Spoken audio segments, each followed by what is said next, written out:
ఎలా ఉందమ్మా life? How is life for you now? మా అమ్మ చిన్నప్పుడే చనిపోవడము, తర్వాత 3 months బేబీని మా పెద్దమ్మ మా పెద్దనాన్న నన్ను చూసుకోవడము. I struggle so many hurdles in my life. చాలాసార్లు అమ్మ గురించి పోస్ట్ పెట్టినప్పుడు నాకే బాగా ఏడుపు వస్తుంది. అంటే నేను పుట్టడమే పాపమేమో అనిపించింది. అంటే నా వల్ల బాగా మిస్ అవుతావు అమ్మని. పాప పుట్టినప్పుడు మా అమ్మ మళ్ళీ పుట్టింది నాన్న అని కాల్ చేశాను. తను రాలేదు చూడ్డానికి. పిన్నితో ఎప్పుడు అసోసియేషన్ లేదు నీకు? పెద్ద ఈరోజు మా పిన్ని చాలా హ్యాపీగా మా డాడీతో ఉంటుంది, వాళ్ళకి 2 పిల్లలు, దాట్స్ సెటిల్డ్. కానీ నాన్న ఎప్పుడు అడ్డుపడలేదా తల్లి నిన్ను? అంటే సరిగా చూసుకోకపోవడం పిన్ని? నాన్న ఉన్నా ఒకటే, లేకపోయినా ఒకటే నా లైఫ్లో. ఎప్పుడైనా బాధ కలిగిందా నేను పుట్టి? అంటే చాలా మందికి ఇలాంటి ఒక గిల్ట్ వేధిస్తుంది, తెలుస్తుంది. మనం పుట్టంగానే అమ్మ వెళ్ళిపోయిందంటే మనం ఎక్కడో తెలియకుండా సబ్కాన్షియస్గా బాధపడతాం. అసలు నేను పుట్టకపోయి ఉంటే మా అమ్మ బ్రతికేదేమో అనిపిస్తూ ఉంటుంది. But I can feel that, అంటే తన డెస్టినీ అంతవరకే ఉంది. ఇప్పుడు అసలు కనెక్షన్ లేదా నాన్నతో? మా పెద్దమ్మ వాళ్ళు రానియరు, మా డాడీ వాళ్ళు రానియరు. నేను ఎక్కడికి పోవాలి అని చెప్పి నేను వెళ్తూనే నాకు తెలిసిన ఒక మెడికల్ షాప్కి వెళ్ళి స్లీపింగ్ టాబ్లెట్స్ తీసుకొని వెళ్ళి మొత్తం మింగేసి సూసైడ్ చేసుకున్నాం. ఈ అమ్మాయిని ఇక్కడ పెట్టుకుంటే మళ్ళీ ఏమైనా చేసుకుంటే మా మీదకి వస్తుంది, మేము పెట్టుకోమని. నాకు ఎవరు అక్కర్లేదు, నేనే వెళ్ళిపోతాను అని చెప్పి.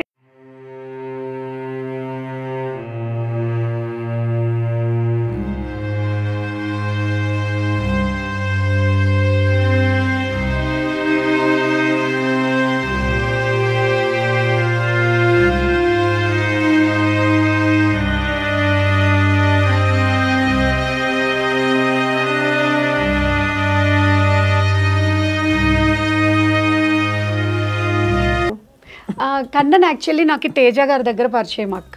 కానీ కన్నన్ కంటే పెద్దవారు కదా నీకంటే చాలా. ఇప్పుడు కన్న చాలా సన్నగా స్మార్ట్ గా ఉంటుండే, పెద్ద. ఇప్పుడు మేము ప్రేమను ఎక్కువ ఇచ్చేయడం వల్ల లావయ్యానని చెప్తాడు. సో అయితే కన్నన్ గారు అప్పుడు ప్రపోజ్ చేస్తే నీకు నచ్చేసారా? That much matured he is. అంత మెచ్యూర్డ్ పర్సన్ తోటి ఇంత చిన్న పిల్ల ఎలా కాపురం చేస్తుంది? ఎంత బాగా చెప్పావే బుజ్జి తల్లి. ఆయనకి నేను అసలు పర్ఫెక్టే కాదు నా విషయంలో. అంటే ఆయన వేరే లెవెల్. సో అలాగే యాక్ట్ చేసావు తమిళ్లో, తెలుగులో కూడా. అప్పుడు చిన్న మూవీస్లో. తర్వాత ఎందుకు కంటిన్యూ చేయలేదు? పెళ్ళి అయిపోయిందనా? పెళ్ళప్పుడు నేను కన్నన్ అడిగాను, నేను హౌస్ వైఫ్ లాగా ఉండాలనుకున్నాను. ఎందుకంటే నేను అప్పటికే చాలా స్ట్రెస్ తీసుకున్నాను నా లైఫ్లో. నేను ఇంకా మంచి హౌస్ వైఫ్ లాగా ఉండిపోవాలనుకున్నా. మరి ఇప్పుడు లౌకికంగా నీ ప్రయాణం ఎట్టు నిహారిక?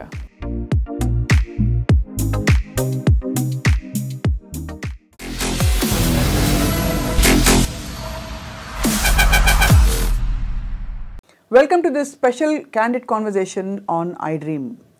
ఇవాళ మనం అసాధారణమైన ఒక ఫాలోయింగ్ సంపాదించుకున్న అమ్మాయితో మాట్లాడబోతున్నాం. మామూలుగా తెరపై కనిపించే వాళ్ళు, పబ్లిక్ లైఫ్లో ఉన్న వాళ్ళకి చాలామంది ఫాలోవర్స్ ఉన్నారు, లేదు ఫ్యాన్స్ ఉన్నారంటే మనం అర్థం చేసుకోవచ్చు. కానీ కేవలం తన వ్యక్తిత్వంతో, తన సాధారణ జీవితం గడుపుతూనే గ్రేట్ ఐడియాస్ తోటి చాలామందిని ప్రభావితం చేసిన డిజైనర్ అండ్ ఇంకేం చెప్పాలి, all in one philanthropist Niharika కన్నన్తో మాట్లాడబోతున్నాం. ఇన్ఫ్యాక్ట్ సోషల్ మీడియాలో కొంచెం కొద్దో గొప్ప హోల్డ్ ఉన్న వాళ్ళందరికీ కూడా నిహారిక ఎవరో తెలుసు. ఎప్పుడు నవ్వుతూ గలగలగలగల అని కళకళలాడుతూ ఉంటుంది నిహారిక.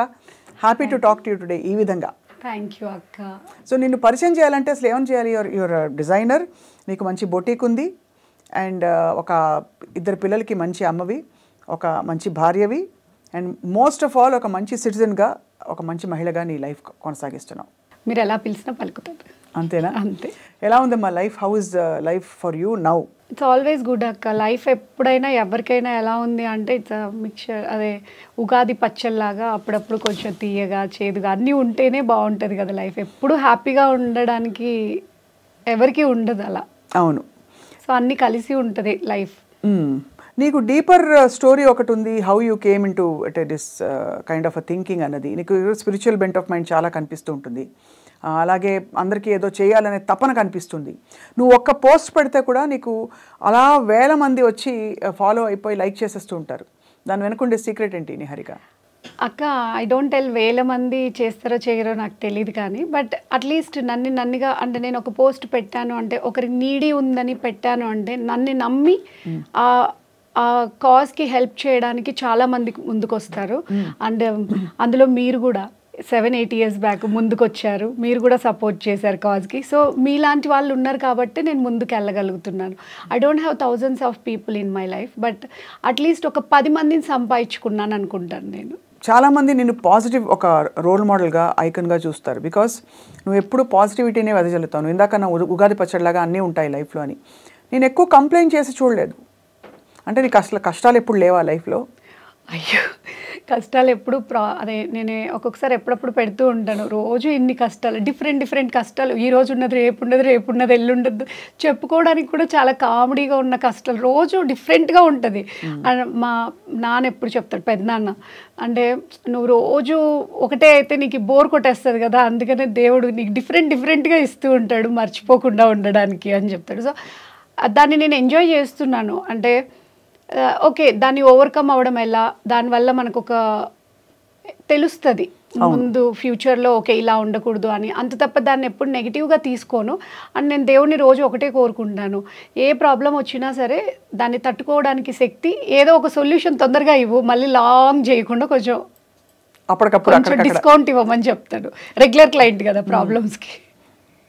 మోస్ట్ ఇన్ఫ్లుయెన్స్ చేసింది నేను ఎవరు అంటే నీ పెంపకంలో కానీ నేను నీ ఐడియాస్ని ప్రభావితం చేసి మనమే కాదు 10 మందిని పట్టించుకోవాలి అని ఐ థింకింగ్ వాస్. కోవిడ్ టైంలో నాకు గుర్తు నువ్వు ఎంత సేవ చేసావో అందరికీ తెలుసు. నువ్వు మీల్స్ వండి పంపించడం మొదలుకొని న్యూట్రిషియస్గా, హైజీనిక్గా ఒక పెద్ద ఆల్మోస్ట్ ఒక రేంజ్లో నడిచింది నీ food distribution programme. So tell me about it. అసలు ఎలా వచ్చింది ఈ ఆలోచన దృక్పథం నీకు? మా అమ్మ చిన్నప్పుడే చనిపోవడము, తర్వాత 3 months బేబీని మా పెద్దమ్మ మా పెద్దనాన్న నన్ను చూసుకోవడము. I struggle so many hurdles in my life చిన్నప్పుడు. కానీ వాళ్ళు ఎందుకు చూసుకున్నారు అంటే సర్టన్ ఏజ్ వచ్చిన తర్వాత వాళ్ళ దగ్గర నుంచి కూడా నేను బయటకు వెళ్ళిపోవాల్సి వచ్చింది. బట్ థింగ్ ఏంటంటే ఆ ప్రీషియస్ ఆ టైంలో నన్ను చూసుకున్నారు అన్న గ్రాటిట్యూడ్ నాకు ఎప్పుడూ ఉంటుంది వాళ్ళ మీద. వాళ్ళు లేకపోతే నేను ఇంత హ్యాపీగా నా చైల్డ్హుడ్లో కొన్ని మెమొరీస్ ఉన్నాయి అంటే జస్ట్ బికాస్ ఆఫ్ దెమ్. వాళ్ళు లేనప్పుడు అంటే వాళ్ళు లేకుండా నేను మా డాడీ దగ్గరకు వచ్చినప్పుడు నేను ఫేస్ చేసిన ప్రాబ్లమ్స్, నేను హైదరాబాద్ వచ్చినప్పుడు ఫేస్ చేసిన ప్రాబ్లమ్స్లో నాకు చాలామంది సపోర్ట్గా ఉన్నారు. ఎక్కడికి వెళ్ళినా సరే నేను ఒక ఫ్యామిలీ అండ్ నేను I will call you like అక్క. మీకు చాలామంది రోజు కలుస్తూ ఉంటారు బట్ చాలా క్లోజ్ టు హార్ట్ ఉంటారు. వాళ్ళు ఎవరు మిమ్మల్ని అక్క అని పిలవరు అండ్ మీరు వాళ్ళని ఓన్ చేసుకోలేరు. కానీ నేను పిలువు అని పిలిపించుకుంటా. You can call no madam అక్క అని పిలువు అంటారు.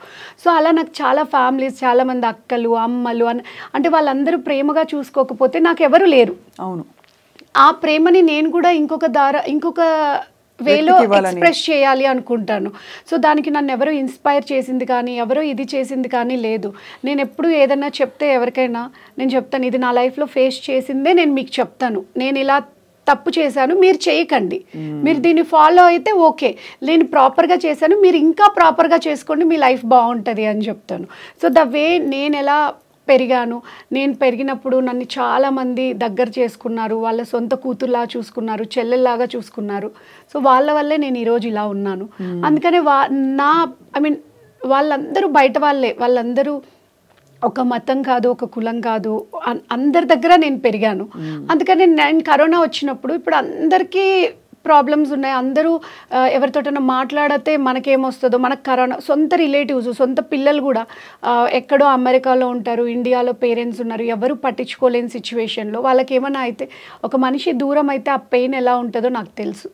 ఐ ఫీల్ అంటే మా అమ్మని నేను చూడకపోయినా ఎవ్రీ సెకండ్ ఐ ఫీల్ అంటే మా అమ్మ ఉంటే నా లైఫ్ ఇలా ఉండేది కాదు కదా అనిపిస్తుంది. చాలాసార్లు అమ్మ గురించి పోస్ట్ పెట్టినప్పుడు నాకే బాగా ఏడుపు వస్తుంది. బాగా మిస్ అవుతావు అమ్మని? చాలా. అంటే నేను ముందు మిస్ అయ్యానో లేదో తెలియదు కానీ 2 పిల్లలు పుట్టిన తర్వాత నాకు అర్థమైంది మదర్ వాల్యూ. అంటే నా పిల్లల మీద నేను ఎంత ప్రేమగా ఉన్నప్పుడు అంటే మా అమ్మ ఉంటే నన్ను కూడా చూసుకునేది కదా. సమ్ టైమ్స్ మనం మన హస్బెండ్కి చెప్పలేము, పిల్లలకి చెప్పలేము, ఏదో ఒక చిన్న బాధ ఉంటుంది. అంటే అన్నీ షేర్ చేసుకొని అన్నీ చెప్పుకోవడానికి అంటే అదేదో తప్పు చేసినట్టు కాదు, చిన్నదే. నా ఫ్రెండ్తో గొడవ అయ్యి ఉంటుంది అనుకోండి, అది నేను నా హస్బెండ్తో షేర్ చేస్తే మళ్ళీ నా హస్బెండ్ రేపొద్దున మళ్ళీ ఆమెతో మాట్లాడనివ్వడేమో, లేదా నా బిజినెస్లో లాస్ వచ్చి ఉంటుంది, అది చెప్తే మళ్ళీ బిజినెస్ చేయడానికి పంపడేమో అన్న భయం ఉంటుంది ఎవరికైనా. అవి కూడా షేర్ చేసుకోవడానికి ఒక పర్సన్ కావాలనిపిస్తుంది. అంటే మన హోల్ హార్టెడ్గా వాట్ ఎవర్ మనల్ని మనం. సో నేను అనుకుంటాను మనల్ని మనం అన్కండిషనల్గా వాట్ ఎవర్ యువర్ జడ్జ్ లేకుండా లవ్ చేసేది అమ్మొక్కటే. ఇవ్వడం మొదలు పెట్టావైతే ఇవ్వడం అని మొదలు పెట్టలేదు. జస్ట్ సో నేను ఆ టైంలో అనుకున్నాను, సరే ఇంతమందికి ప్రాబ్లం ఉంది కరోనాలో, మనం కనీసం ఒక 5 మందికి ఫుడ్ పెడదాం, హెల్తీగా పెడదాము, వాళ్ళ హాస్పిటల్ దాకా వెళ్ళొద్దు. చాలామందిని నేను అప్పుడు చూసాను, ఒక పేపర్లో ఒకసారి చదివాను ఏంటంటే అందరు ఏమవుతుందంటే ఒక 4-5 డేస్ కరోనా వచ్చి 4-5 డేస్ ఎఫెక్ట్ అయిన తర్వాత హాస్పిటల్కి వెళ్తున్నారు. అందులో 50% ఇంటికి వస్తున్నారు, 50% చనిపోతున్నారు. ఎందుకు? వాళ్ళకి ఆ 5 డేస్ కూడా వాళ్ళకి హెల్దీ ఫుడ్ లేదు. అంటే 5 డేస్ చాలా వీక్ అయిపోతున్నారు. దానివల్ల వాళ్ళ హెల్దీ ఫుడ్ తినలేక వాళ్ళకి ఎవరు సపోర్ట్ లేరు. బయట నుంచి ఆర్డర్ చేసుకోలేరు. పక్కింటి వాళ్ళు, ఎదురింటి వాళ్ళు కానీ, రిలేటివ్స్ కానీ ఎవరికైనా చెప్తే ఆ ఉన్న ఇది కూడా పోద్దేమో అని చెప్పి ఎవరికి చెప్పకుండా డోర్లు వేసుకొని ఇంట్లో ఉంటున్నారు. సో నేను ఆ డోర్ దగ్గరికే మనం 100 మందికి సహాయం చేయలేకపోవచ్చు, అట్లీస్ట్ ఒకరికి చేద్దాం. ఆ ఒక్కరికి హెల్దీ ఫుడ్ ఇస్తే వాళ్ళు హ్యాపీగా ట్రీట్మెంట్ తీసుకొని రికవర్ అవుతారు. ఇప్పుడు మనమే బాగున్నాం, నేను ఒక్కదాన్నే బ్రతికేస్తాను కరోనాలో, అందరూ చనిపోతే మనం బ్రతకది ఏముంటుంది? అందరూ ఉంటేనే కదా లైఫ్ అన్నది. మనది అనుకున్నాను. సో అందుకే నాకు చేతనైనంత అందరికీ నేను చేయలేకపోవచ్చు. I believe only one thing, మనం 100 of peopleకి చేయకపోయినా మన దగ్గర ఉన్న ఒక్కరికి చేద్దాం అనుకొని స్టార్ట్ చేశాను. బట్ ఇట్స్ లైక్ ఒక యజ్ఞం లాగా అయిపోయింది. అందరూ అనుకుంటారు చాలా ప్లాన్డ్గా చేసుకున్నారు మీరు కరోనా టైంని. I never think and planned anything in my life. నేను ఫ్లోలో అలా వెళ్ళిపోతూ ఉంటాను. నాకు ఆ టైంకి ఏది అనిపిస్తే అది చేస్తాను, కానీ ప్లాన్డ్గా ఆలోచించి చేస్తుంటే ఇలా ఎందుకుంటానంటాను నేను ఎవరికైనా. అండ్ ఇంట్రెస్టింగ్ థింగ్ ఏంటంటే నీ బాధని దిగమింగుకొని ఇవన్నీ చేస్తున్నావు, కానీ నీకు చిన్నప్పుడు చాలా అమ్మ లేని లోటు ఫీల్ అయ్యావా నువ్వు? చాలాసార్లు ఫీల్ అయ్యాను. ఎలా అంటే లైక్ నేను పెద్దమ్మ దగ్గర ఉన్నప్పుడు ఎప్పుడు మా అమ్మ లేని లోటు నాకు తెలీదు. పెద్దమ్మ is equal to my mother. Till now ఆమెనే నన్ను చూసుకుంటారు. అమ్మ అంటే బాగా చూసుకుంటారు. కానీ ఆ చిన్నప్పుడు ఏంటంటే నన్ను ఎంతసేపు అంటే పెద్దమ్మకి పిల్లలు ఉంటారు, వాళ్ళ ఫ్యామిలీ రెస్పాన్సిబిలిటీస్ ఉంటాయి కదా, మా డాడీకి దగ్గర చేద్దామని ఉంటారు వాళ్ళు. ఎప్పుడైతే నేను మా డాడీ దగ్గరికి పోయినానో అప్పుడు మా పిన్ని వల్ల నేను చాలా సఫర్ అయ్యాను. మా డాడీ ఎప్పుడు he never treat me like వాళ్ళ సొంత పిల్లల్ని గవర్నమెంట్ స్కూల్ ప్రైవేట్ స్కూల్లో జాయిన్ చేయడం, నన్ను గవర్నమెంట్ స్కూల్లో జాయిన్ చేయడం, ద వే అంటే ఒక చాక్లెట్ తినాలన్నా ఒక బిస్కెట్ తినాలన్నా బీరువాలో దాచేసుకొని పెట్టుకుంటే వాళ్ళ పిల్లలకి ఇచ్చుకుంటే నాకెవరు పెట్టేవాళ్ళు లేకసి అవన్నీ చాలా చిన్న చిన్న అంటే చెప్పుకోవడానికి చాలా సిల్లీగా ఉంటాయి. బట్ వెన్ వీఆర్ కిడ్స్ అంటే మన చిన్న పిల్లలు ఉన్నప్పుడు అది నేను చాలా ఫీల్ అవుతాను. అంటే ఎవరైనా ఫీల్ అవుతారు. బట్ ఇప్పుడు తలుచుకుంటే ఇప్పుడు నేను ఎవరినైనా చూసేటప్పుడు నా ఇంట్లో ఎవరు వచ్చినా సరే, వాళ్ళు ఎంత లేని వాళ్ళైనా ఎంత ఉన్న వాళ్ళైనా, నేను ఫేస్ చేసిన సిచ్యువేషన్స్ అట్లాంటిది వాళ్ళకి కనపడద్దు. మనం అందరినీ ఒకలాగే ట్రీట్ చేయాలి. నా ఇంట్లో ఎవరు వచ్చినా నా కూతురులానే నేను చూసుకుంటా ఉన్నన్ని రోజులు. దాని తర్వాత వేరే విషయం. బట్ డాడీ అంటే మళ్ళీ పెళ్లి చేసుకోవడం వల్లే నిన్ను పంపించేశారా పెద్దమ్మ దగ్గరికి? లేదు, చిన్నప్పుడు పెద్దమ్మ పెద్దనాన్నే పెంచుకున్నారు. అంటే మా అమ్మ చనిపోగానే పెద్దనాన్నకి మెడికల్ షాప్ ఉండేది. మా పెద్దనాన్న వాళ్ళు మండలంలో ఉండేవాళ్ళు. సో ఇంకా అంటే ఏమన్నా హెల్త్ ఇష్యూస్ వచ్చినా వాళ్ళు మెడికల్ షాప్ ఉంది, బస్ సర్వీస్ ఈజీ ఉంటుంది కదా అని చెప్పి అందరు కలిసి మా పెద్దమ్మకి అప్పచెప్పారు నన్ను. తర్వాత నాన్న 1 year 1.5 year తర్వాత అనుకుంటే పెళ్లి చేసేసుకున్నారు. అప్పటికే నాన్న హైదరాబాద్లో సెటిల్డ్, మా అమ్మని చేసుకోకముందే. అప్పుడప్పుడు వస్తూ చూసుకునేవాళ్ళు. 1 year వరకు చాలా బాగుండేవాళ్ళు, నేను 1-2 years వరకు. దాని తర్వాత నాన్న టోటల్గా చేంజ్ అయిపోయారు. పిన్నితో ఎప్పుడు అసోసియేషన్ లేదు నీకు? పెద్ద ఉంది, అంటే పిన్నితో అన్ని నాకు బ్యాడ్ మెమొరీస్ తప్ప గుడ్ మెమొరీస్ లేదు. I face so many hurdles with her. And you know ఆమె ఎప్పుడు నన్ను అంటే నేను అనుకుంటాను అసలు మా అమ్మ అనేది ఉండుంటే అసలు ఆవిడకి ఆ ప్లేసే లేదు. ఈరోజు మా పిన్ని చాలా హ్యాపీగా మా డాడీతో ఉంటుంది, వాళ్ళకి 2 పిల్లలు, దాట్స్ సెటిల్డ్, నైస్ ఫ్యామిలీ. అంటే ఎవరిచ్చారు ఆవిడకి ఆ లైఫ్? అమ్మే కదా. మా అమ్మ ఉండుంటే అసలు. కానీ నాన్న ఎప్పుడు అడ్డుపడలేదా తల్లి నిన్ను అంటే సరిగా చూసుకోకపోవడం పిన్ని? అసలు మా నాన్నకే రాను అంటే అందుకనే నేను అన్నాను, నాన్న ఉన్నా ఒకటే లేకపోయినా ఒకటే నా లైఫ్లో. అమ్మ ఉంటే బిడ్డల్ని ఎలా అయినా పెంచుకుంటుంది. అంటే నేను చాలా మంది ఇప్పుడు ఎవరైనా ఆల్ ఆఫ్ సడన్ ఎవరైనా డెత్స్ చూసినప్పుడు, హస్బెండ్ చనిపోయినప్పుడు నేను పెద్ద ఫీల్ అవ్వను. అమ్మ కూలి పని అయినా చేసుకొని బతుకుతుంది, బిడ్డల్ని పోషించుకుంటుంది, తనకున్నంతలో బిడ్డని ప్రేమగా పెంచుకుంటుంది. ఏ అమ్మ అయినా, కోటీశ్వరరాలైనా నిరుపేదైనా పెంచుకుంటుంది. కానీ father is not like that. అమ్మ ఎలా ఉంటుందంటే చాలామంది అంటారు ఐ మీన్ వీళ్ళ హస్బెండ్ చనిపోయిండు, అది ఎవరితో అఫైర్స్ పెట్టుకుంది, అది ఎలాంటి తప్పు చేసినా సరే బిడ్డ గురించే ఫస్ట్ ఆలోచిస్తుంది 99%. అవును, కరెక్ట్. ఏం చేసినా ఫస్ట్ ఇన్సైడ్ హార్ట్ తన బిడ్డ మీదనే ఉంటుంది. కానీ ఫాదర్కి అలా ఉండదు. ఫాదర్ కొంతమంది ఫాదర్స్కి ఉంటుంది, కొంతమంది ఫాదర్స్కి ఉండదు. సో మా ఫాదర్ యాక్చువల్లీ నేను నా పాప పుట్టినప్పుడు మా అమ్మ మళ్ళీ పుట్టింది నాన్న అని కాల్ చేశాను. తను రాలేదు చూడ్డానికి. ఇంకా అమ్మ పిన్ని ఎన్ని రోజులు అడ్డుకుంటుంది? తనకి రావాలని మనసు ఉంటే రావచ్చు కదా. He change totally. ఇప్పుడు అసలు కనెక్షన్ లేదా నాన్నతో? అంటే మేము ఆ తర్వాత ఒక 2-3 సార్లు లైక్ ఎవరిదో అంటే మాకు దగ్గర రిలేటివ్స్ కదా డాడీ వాళ్ళు, మేము ఆల్మోస్ట్ అంటే వాళ్ళ మదర్ అండ్ మా పెద్దమ్మ ఇంకో పెద్దమ్మ వాళ్ళిద్దరు కజిన్స్ అన్నట్టు, ఓన్ సిస్టర్స్. సో కలుస్తూ ఉంటాము. అంటే ఎప్పుడు కలవడం అంటే ఆయన ఎప్పుడు రారు, మా పిన్ని ఎవరిలో కలవదు మా రిలేటివ్స్లో. కానీ మధ్యలో ఎప్పుడైనా మా డాడీ వచ్చినప్పుడు అంటే ఎవరైనా చనిపోయినప్పుడు నేను వెళ్ళినప్పుడు ఆయన అప్పుడే వెళ్ళడము, లేకపోతే నేను వెళ్ళడము. అంటే వీ కాంట్ సీ, అంటే ఎదురు పడలేదు కానీ మీ నాన్న వచ్చాడు అని నాకు ఎవరైనా చెప్తే తెలుస్తుంది. సో అయితే చాలా కష్టం, ఎందుకంటే అమ్మ లేదు, అమ్మ వెళ్ళిపోయింది, నాన్న ఉన్నా కూడా పట్టించుకోలేదు. దాదాపు ఎంత పెదనాన్న పెదమ్మ బాగా చూసుకున్నా కూడా. కాకపోతే now I can feel that మా పెద్దనాన్న అంటే ఇప్పుడు మా పెద్దనాన్నకి నాకు ఏం రిలేషన్ లేదు. అంటే పెద్దనాన్న ఈజ్ లైక్ మా పెద్దమ్మ వాళ్ళ హస్బెండ్, అంటే ఇట్స్ లాంగ్ రిలేషన్. కానీ మా పెద్దనాన్న ఆల్వేస్ ఫీల్ హర్ లైక్ వాళ్ళ పిల్లల కంటే నన్ను ఎక్కువ చూసుకుంటారు. మా అక్క ఎంత బాగుండాలని కోరుకుంటాడో నన్ను ఇంకా బాగుండాలని కోరుకుంటాడు. ఎందుకంటే నేను చాలా టెన్షన్స్ పడుతుంటాను, అటు తిరుగుతాను. మా అక్క గవర్నమెంట్ జాబ్, మా అక్క సెక్యూర్గా ఉంటుంది, నేనే సెక్యూర్ లేకపోతే అన్ని ఖర్చు పెట్టేస్తే రేపు పొద్దున్న నేను ఎలా బతుకుతాను. అంటే వాళ్ళకంటే అంటే వాళ్ళు చాలా ఏజ్డ్, మా అమ్మ అందరికంటే చిన్నది, పెద్దమ్మ అందరికంటే పెద్దది. బట్ స్టిల్ మా నాన్న నన్ను మా పెద్దమ్మ కంటే ఎక్కువ ప్రేమగా చూసుకుంటాడు. చాలా గొప్ప విషయం అది. సో అది నేను లైఫ్లో చాలా హ్యాపీగా ఫీల్ అవుతాను. నాకు మా నాన్న ఒక్కరు లేకపోయి ఉండొచ్చు లైఫ్లో, బట్ నాకు చాలా దగ్గర నుంచి నేను ఆ ప్రేమని వెతుక్కుంటున్నాను, తీసుకుంటున్నాను. ఇప్పుడు నువ్వు ఒక్కదానివే ఉన్నావా తల్లి నిహారి అమ్మకి? నేను పుట్టిన వెంటనే అమ్మకి ఫిట్స్ వచ్చి బాలింతలో వస్తాయి కదా, అట్లా డెలివరీ టైంలో చనిపోయారు. ఎప్పుడైనా బాధ కలిగిందా? నేను పుట్టి అంటే చాలామందికి ఇలాంటి ఒక గిల్ట్ వేధిస్తుంది, తెలుస్తుంది. మనం పుట్టంగానే అమ్మ వెళ్ళిపోయిందంటే మనం ఎక్కడో తెలియకుండా సబ్కాన్షియస్గా బాధపడతాం, అయ్యో మనం పుట్టాం కాబట్టి వెళ్ళిపోయింది కదా అమ్మ అని.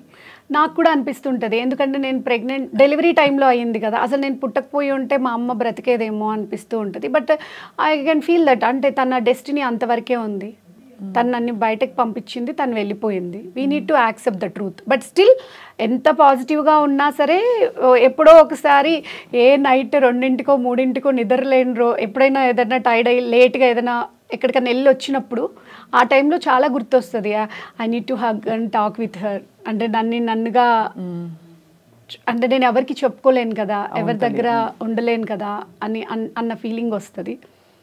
But you know everything is a destiny, మనం ఏం చేయలేము. ఎలా సమాధానపరుచుకున్నావు నీకు నువ్వు?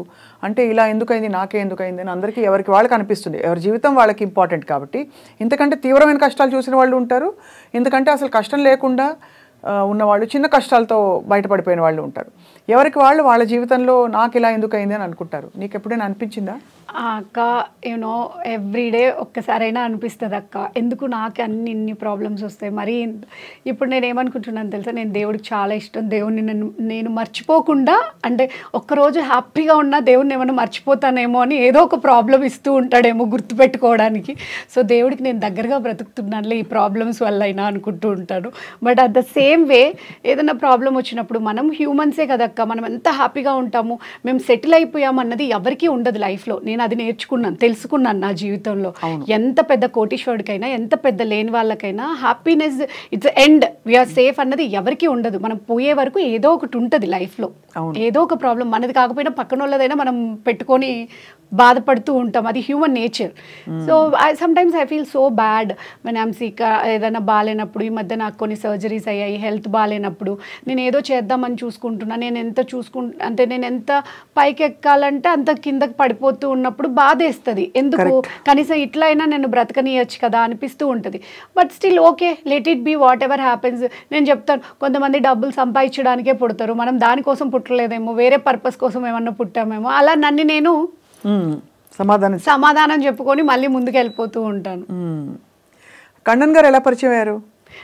కన్నన్ యాక్చువల్లీ నాకు తేజ గారి దగ్గర పరిచయం అక్క. అంటే నేను ఇండస్ట్రీకి అంటే నేను చెప్పాను కదా, అంటే నాది ఫుల్ ఇంటర్వ్యూ అయిపోతే మళ్ళీ TNR ఇంటర్వ్యూ తర్వాత నేను ఐ డ్రీమ్లో ఇచ్చిన interview, that is the best interview. I don't know when I was like ఒక 10 years బ్యాక్ అనుకుంటుంది. ఆ ఇంటర్వ్యూ నేను ఎవరైనా అడిగితే కూడా అంత నేను ఎవరితోని మాట్లాడనని చెప్తాను, ఎందుకంటే అది అలా ఉండిపోని ఆయన జ్ఞాపకంగా నాకు ఉండిపోవాలని. సో TNR ఇంటర్వ్యూలో నా పాస్ట్ అంతా ఉంటుంది కదా. అంటే నేను హైదరాబాద్ వచ్చిన తర్వాత నేను యాంకర్గా ట్రై చేశాను, రియల్ ఎస్టేట్ జాబ్ చేశాను, వర్క్ చేశాను, అండ్ ఆర్టిస్ట్గా ట్రై చేస్తున్నప్పుడు చూస్తే చిన్న పిల్లలా ఉన్నావు. అసలు ఏమన్నా అర్థమవుతుందా ఎవరికైనా చూస్తే? ఇన్ని ఉద్యోగాలు ట్రై చేసి ఇంత జీవితం ఉందా ఈ అమ్మాయికి అనిపిస్తుంది. కానీ కరెక్ట్, అవన్నీ జరిగాయి. అది నీ మనసు వల్ల నీ చిన్నపిల్లతనం వాళ్ళ మొహంలో కనిపించిపోతూ ఉంటుంది. అందరూ అంటారు నువ్వు నిజంగా ఇన్ని చేసావా, ఇలా చేసావా. But I'm saying you look so young. అంటే లేలే, కాకపోతే నాకు ఒక ప్లస్ పాయింట్ ఏంటి తెలుసా అక్క, నా లైఫ్ లో ప్రతి స్టెప్ లో నన్ను చూసిన వాళ్ళు ఇంకా నాతో ఉన్నారు కదా. అదే వాళ్ళకి అర్థమవుతుంది, వాళ్ళకి అర్థమవుతూ ఉంటది కదా. వాళ్ళు ఏజ్ అవుతుంది అమ్మాయికి ఎందుకు అవ్వట్లేదని మాత్రం వస్తుంది క్వశ్చన్. అలా అంటే I started my career very early అక్క. Now I'm 34. నేను ఎప్పుడు ఇండస్ట్రీకి వచ్చాను 17 years old లో వచ్చాను. సో నా లైఫ్ అంతా ఇట్లనే పెరుగుతూ పోయింది. వెంటనే పిల్లలు లైఫ్ అలా. నేను ఆర్టిస్ట్గా చేసేటప్పుడు ప్రతి చోట ఆఫీస్కి వెళ్తూ ఉండేదాన్ని. జూబ్లీహిల్స్ చెక్ పోస్ట్లో తేజ గారు ఆఫీస్ ఉండేది. తేజ గారు నాకు అప్పటికే పరిచయం అయ్యారు. సో నేను బ్రేక్ లాగా అది ఎక్కడికన్నా వెళ్ళాలి రావాలి అంటే మధ్యలో అక్కడ కూర్చునేదాన్ని కాసేపు. అందరూ సార్ ఉన్నారా, మీరు అసిస్టెంట్ డైరెక్టరా, ఇలా అడుగుతూ ఉండేవాళ్ళు. తర్వాత అక్కడ చాలా పెద్ద పెద్ద ఆర్టిస్టులు కూడా వచ్చేవాళ్ళు. వాళ్ళందరూ నన్ను చాలా రెస్పెక్టబుల్గా సార్ ఉంటే చెప్పారు మేడం అంటే నార్మల్గా. అప్పటికి హీరోయిన్స్ అంటే డైరెక్టర్ కదా తను. చాలా మంది వస్తూ ఉంటే నేను చెప్పేదాన్ని వెయిట్ చేయండి నేను చెప్తాను సార్కి అని చెప్పేదాన్ని. అదేదో నాకు నేను 10 మంది చుట్టూ ఆఫీసుల చుట్టూ తిరిగి ఫోటోలు తీసుకునే బదులు అదే అసిస్టెంట్ డైరెక్టర్ అయితే కొంచెం మంచిగా అంటే కొంచెం అందరు కూడా నన్ను అడుగుతున్నారు కదా, ఇదేదో బాగుంది కొంచెం ప్రొఫెషనల్గా ఉంది అని చెప్పి నేను ఒకరోజు తేజ గారిని అడిగాను, సార్ నేను మీ దగ్గర అసిస్టెంట్ డైరెక్టర్గా జాయిన్ అవుతాను, ఏమన్నా షూటింగ్స్ ఉన్నప్పుడు మధ్యలో వెళ్తాను కానీ ఇది ప్రొఫెషన్గా తీసుకోవాలనుకుంటున్నాను నేను అని చెప్పి. He said okay. సో అలా నేను తేజ గారి దగ్గర జాయిన్ అయ్యాను. తేజ గారి దగ్గర జాయిన్ అయింది కూడా జూలై అలా జాయిన్ అయినట్టున్నాను. అప్పుడు నాకు అక్టోబర్లో అలా కన్నన్ ప్రపోజ్ చేశారు, నేను నిన్ను పెళ్లి చేసుకోవాలనుకుంటే. అప్పుడు కన్నన్ కూడా నన్ను 2 times చూశారు. కన్నన్కి ఏమీ తెలియదు నా గురించి కూడా. నేను తేజ గారిని అడిగి చెప్తాను, ఆయన ఒప్పుకుంటే ఓకే అని చెప్పి. పెద్దవారు కదా నీకంటే చాలా. నాకు అంటే అప్పుడు కన్నన్కి నాకు ఆల్మోస్ట్ ఒక 15-16 years ఏజ్ డిఫరెన్స్ ఉంటుంది. బట్ యూనో అప్పుడు కన్నా చాలా సన్నగా స్మార్ట్గా ఉంటుండే. ఇప్పుడు మేము ప్రేమను ఎక్కువ ఇచ్చేయడం వల్ల లావయ్యానని చెప్తాడు. 16 ఏళ్ళు గ్యాప్ ఆల్మోస్ట్. ఐ థింక్ నేను 34 అక్క, కన్నన్ అబౌట్ 49. సో అయితే కన్నన్ గారు అప్పుడు ప్రపోజ్ చేస్తే నీకు నచ్చేసారా? కన్నన్కి అప్పుడు వచ్చి రాని తెలుగు తమిళ్. అప్పటికే నేను నా ఫస్ట్ మూవీ తమిళ్ మూవీ చేశాను. పత్తి అండ్ రత్తుకుల్ల మూవీ డైరెక్టర్, దానికి కెమెరామ్యాన్ అట్టనాయగన్ అని చెప్పి ఒక మూవీ చేశాను. ఆహుతి ప్రసాద్ గారి డాటర్ క్యారెక్టర్ నా ఫస్ట్ మూవీ. అయితే తమిళ్ వాళ్ళు ఎంత ప్రేమగా చూసుకునే వాళ్ళు తెలుసా లొకేషన్లో. అంటే నా మీద ఇట్లా చీమ కూడా వాళ్ళకుండా చూసా. నేను అందరు ఇట్లానే ఉంటారులే అని నేను పెళ్లి చేసుకుంటే తమిళ్ వాళ్ళనే చేసుకోవాలి అన్న ఫీలింగ్ స్ట్రాంగ్గా ఉండింది. వాళ్ళ ప్రేమ అంటే నా ఫస్ట్ లాక్టోపై చాక్లెట్, ట్రాపికానా జ్యూస్, ఆ తర్వాత కొన్ని బ్రాండెడ్ డ్రెస్సెస్, అన్నీ నాకు వాళ్ళు కొన్నవే. నేను ఒక ఆర్టిస్ట్, నాకు వాళ్ళు అవన్నీ చేయాల్సిన దే ఫీల్ లైక్. ఇప్పటికీ మా డైరెక్టర్ వాళ్ళ కూతురు పెళ్ళి మొన్న అయితే ఫస్ట్ నాకే ఇన్విటేషన్ పంపించారు, నువ్వు మా పెద్ద కూతురువి అని చెప్పి. ద కెమెరామ్యాన్ మళ్ళీ డైరెక్ట్ చేసిన తర్వాత కూడా they always touch with me. ఆ ఫస్ట్ ఎవరైతే టీం ఉన్నారో ఆ టీం, విజయ్ మెల్టన్ గారు పత్తి అండ్ రత్తుకుల్ల మూవీ షూట్ చేసినప్పుడు కూడా పిల్లలిద్దరు పుట్టాక షూట్ నేపాల్లో ఉన్నప్పుడు మీరిద్దరు హనీమూన్కి రండి, ఒక క్యారెక్టర్ ఉంది నీ కోసము అని చెప్పి కాల్ చేశారు. So the way bonding relation అట్లా మాది కంటిన్యూ అవుతూ ఉంది. అందుకే నేను ఏమన్నా తమిళ వాళ్ళని పెళ్లి చేసుకుంటే బాగుంటుంది కదా అని చెప్పి వెంటనే అనుకోకుండా అక్కడ పైన దేవుడు విని కన్నన్ గారిని పంపించారు. నేను కన్నన్ని అప్పుడప్పుడు చాలా తిట్టుకుంటూ ఉంటాను, అబ్బా అస్సలు నాకు సినిమాలు తప్ప ఏముండదు, పిల్లలు ఉండదు అని చాలా మంది చెప్పారు. పెళ్ళప్పుడు కూడా అఘోరాన్ని పెళ్లి చేసుకుంటున్నావు జాగ్రత్త, అతనికి he use to be like పెద్ద ఇక్కడ దాకా జుట్టు వేసుకొని ఇన్ని కడియాలు పెట్టుకొని మెడలో ఇన్ని రుద్రాక్షలు పెట్టుకొని ఇంత గడ్డం ఉండే. నా రాజమౌళి గారు పెళ్ళికి వచ్చిన తర్వాత ఫస్ట్ ఏమంటారు విష్ చేస్తారు కదా హ్యాపీ మ్యారేజ్, అలా కాకుండా మొత్తానికి మా వాడి చేత గడ్డం తీపిచ్చావమ్మా మేము తీపిలేకపోయామని అని చెప్పాడు. అంటే అంత ఒక పెక్యులర్ పర్సనాలిటీని పెళ్లి చేసుకున్నావు, నువ్వు ఎలా బ్రతుకుతావో అనుకున్నారు అందరూ. ఐ ఫీల్ నేను తేజ గారు చెప్పారు చేసుకోమని చెప్పి. తేజ గారు ఏం చెప్తే అది విన్నా. ఇప్పుడు ఏదన్నా ఎలా ఉన్నామంటే మీరు ఇచ్చిన జీవితమే కదా అలానే ఉంది అంటారు. నేను ఆయనకి ఏమన్నా అర్థం right. So I blindly believe him. Teja గారు ఏం చెప్తే అది వినేదాన్ని. సో తేజ గారి దగ్గర ఉన్నప్పుడు నేను చాలా నేర్చుకున్నా. తేజ గారి దగ్గర ఉన్నప్పుడు అంటే ఎవరితో ఎలా ఉండాలి, ఇండస్ట్రీ ఎలా ఉంటుంది, నువ్వు ఎలా ఉంటే ఇలా, అలా నాకు చాలా he treats me like my God father లాగా. నేను ఉన్నది కొన్ని రోజులైనా కూడా తను బాగా చూసుకునేవాళ్ళు. ఏ ప్రాబ్లం ఆ ఏజ్ కూడా నీది ఎలాంటిదంటే ఇంప్రెషనబుల్ ఏజ్. నేను ఎవరైనా పడే ప్రభావం చాలా గురి పట్టుకుంటుంది మనకి. ఇలా ఎవరైనా అసిస్టెంట్ డైరెక్టర్స్ కానీ కెమెరామెన్స్ ఇట్లా వచ్చి నాతో బాగా మాట్లాడుతుంటే నేను ఇలా చేతులు వేసుకుంటూ మాట్లాడుతూ ఉండేదాన్ని. ఒకరోజు చేయి వేసావంటే కాళ్ళు ఇరగొడతా, చేతులు వేసి ఎవడన్నా మాట్లాడతాడు వాళ్ళు ఏమనుకుంటారు తెలుసా, అలా చేతులు వేసుకొని ముట్టుకొని మాట్లాడుతూ ఉంటే, అంటే even I don't know that also, అంటే ఒక మనిషిని మనం అన్నీ కూడా he told me very small things, అవన్నీ చెప్పుకోవడానికి చాలా చిన్నగా ఉంటాయి కానీ నా లైఫ్లో అవి చాలా ఇంపాక్ట్ చూపించాయి. తేజ గారి దగ్గర ఉన్న అన్ని రోజులు నేను చాలా నేర్చుకున్నా. అండ్ యూనో స్టిల్ నౌ నా లైఫ్లో ఏం జరిగినా సరే ఫస్ట్ మేము ఎంత 1 year 2 years మాట్లాడుకోకపోయినా ఒక మంచి అకేషన్ ఏదన్నా ఉంటే ఫస్ట్ షేర్ చేసుకోవాలనుకున్న వ్యక్తి తేజ సార్. అండ్ మేడం కూడా చాలా బాగుంటారు. తేజ గారికి కొంచెం తిక్ అంటారు, నిజమేనా? ఏం కాదండి, అంటే ఇప్పుడు నాకు చెప్పారు కదా ఇప్పుడు ప్రాపర్గా దాన్ని మనం కరెక్ట్ వేలో తీసుకుంటే అది మంచిగానే అనిపిస్తుంది. దాన్ని నువ్వు నెగిటివ్గా తీసుకుని ఆయన చూడు నన్ను కొడతానన్నాడు తిడతానన్నాడు అంటే అది బ్యాడ్గానే ఉంటుంది. సో ఈ అండర్స్టాండ్ దట్, అంటే నా పొజిషన్ ఏంటి, అప్పటికే నేను ఒక్కదాన్ని నైట్ పడుకోలేకపోయేదాన్ని. నేను స్లీపింగ్ టాబ్లెట్స్ యూజ్ చేసేదాన్ని. నైట్ ఒక్కదాన్ని పడుకోవాలంటే భయపడి, సైక్రియాటిక్ పేషెంట్ని నేను అప్పుడు. ఆ టైంలో నేను ఓనర్ ఎలాంటి ప్రాబ్లం వచ్చింది నీకు? అంటే నాకు నైట్ పడుకోవాలంటే భయం, ఎవరో ఒకరు పక్కన ఉండాలి. నైట్స్ అయితే భయం, డే అంతా బాగానే ఉంటాయి. అండ్ డే టైం కూడా ఈవెన్ దో నేను పెళ్ళి అయినాక కూడా డోర్లు, అంటే ఇప్పుడు ఎవరైనా దొంగలు వస్తారని డోర్ నేను ఓపెన్ చేసుకొని పడుకుంటా. దొంగలు వచ్చినా పర్వాలేదు, ఏమైనా నేను నిద్రపోతాను కదా కాసేపు అనుకుంటారు. ఒక్కదాని రూమ్ లో ఉండడం భయం. ఏమైనా మెమరీస్ ఉన్నాయా దాంతో? అంటే చిన్నప్పుడు అంటే నాకు ఒకసారి ఎందుకో లైక్ నేను హాస్టల్లో ఉన్నప్పుడు ఇంటర్మీడియట్ అయిపోయి అదే ఇక్కడ చదువుకుంటూ జాబ్ చేసుకుంటూ ఉన్నాను కదా, అప్పుడు నాకు ఎందుకో మా అమ్మని చాలా మిస్ అయినట్టు అనిపించి ఒకరోజు ఎక్కడికో వెళ్తున్న వెనకలు ఏదో ఒక ఇదిలాగా అనిపించింది నాకు. అప్పటి నుంచి చాలా భయం పట్టుకుంది, అది ఎప్పుడూ పోలేదు.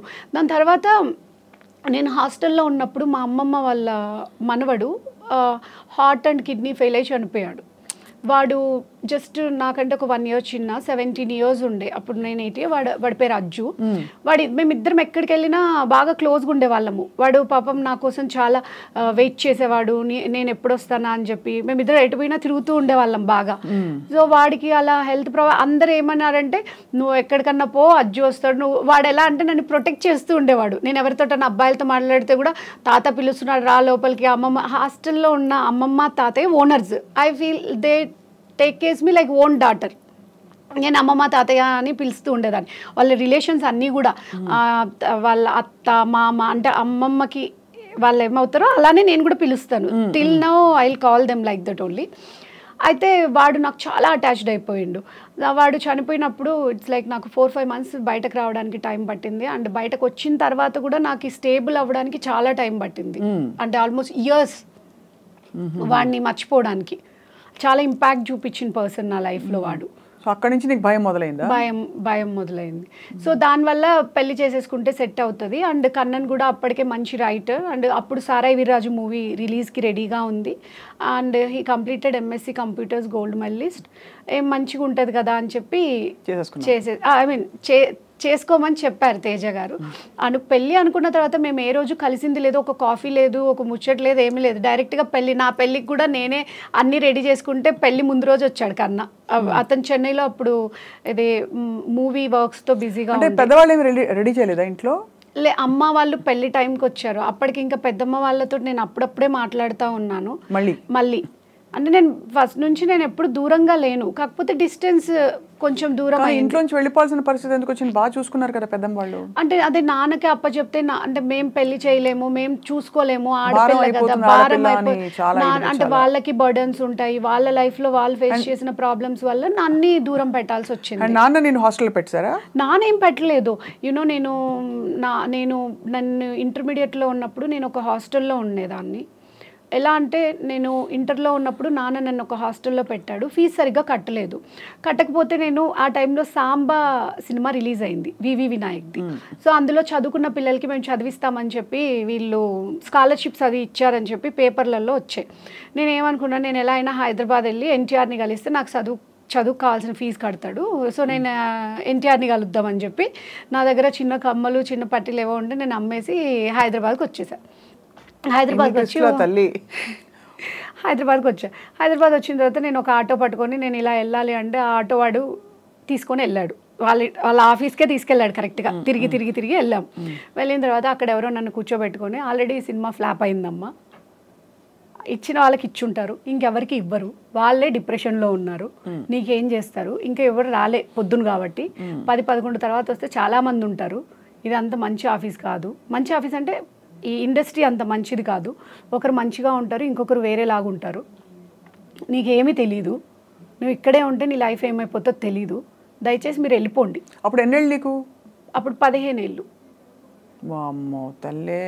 మీరు వెళ్ళిపోండి మీ ఊరికి, ఇక్కడ ఎవ్వరు నీకు హెల్ప్ చెయ్యరు, అట్లా రాకూడదు అని చెప్పి అతను ఎవరో, ఐ ఆల్వేస్ ఫీల్ దట్ అతను నాకు దేవుళ్ళలాగా హెల్ప్ చేశాడేమో అనుకుంటాను. అవును, లేకపోతే 15 ఏళ్ల పిల్లవి ఏ లోకజ్ఞానం లేదు. నన్ను ఎవడైనా ఎత్తుకెళ్తే కూడా అడిగే వాళ్ళు కూడా ఎవరు లేరు.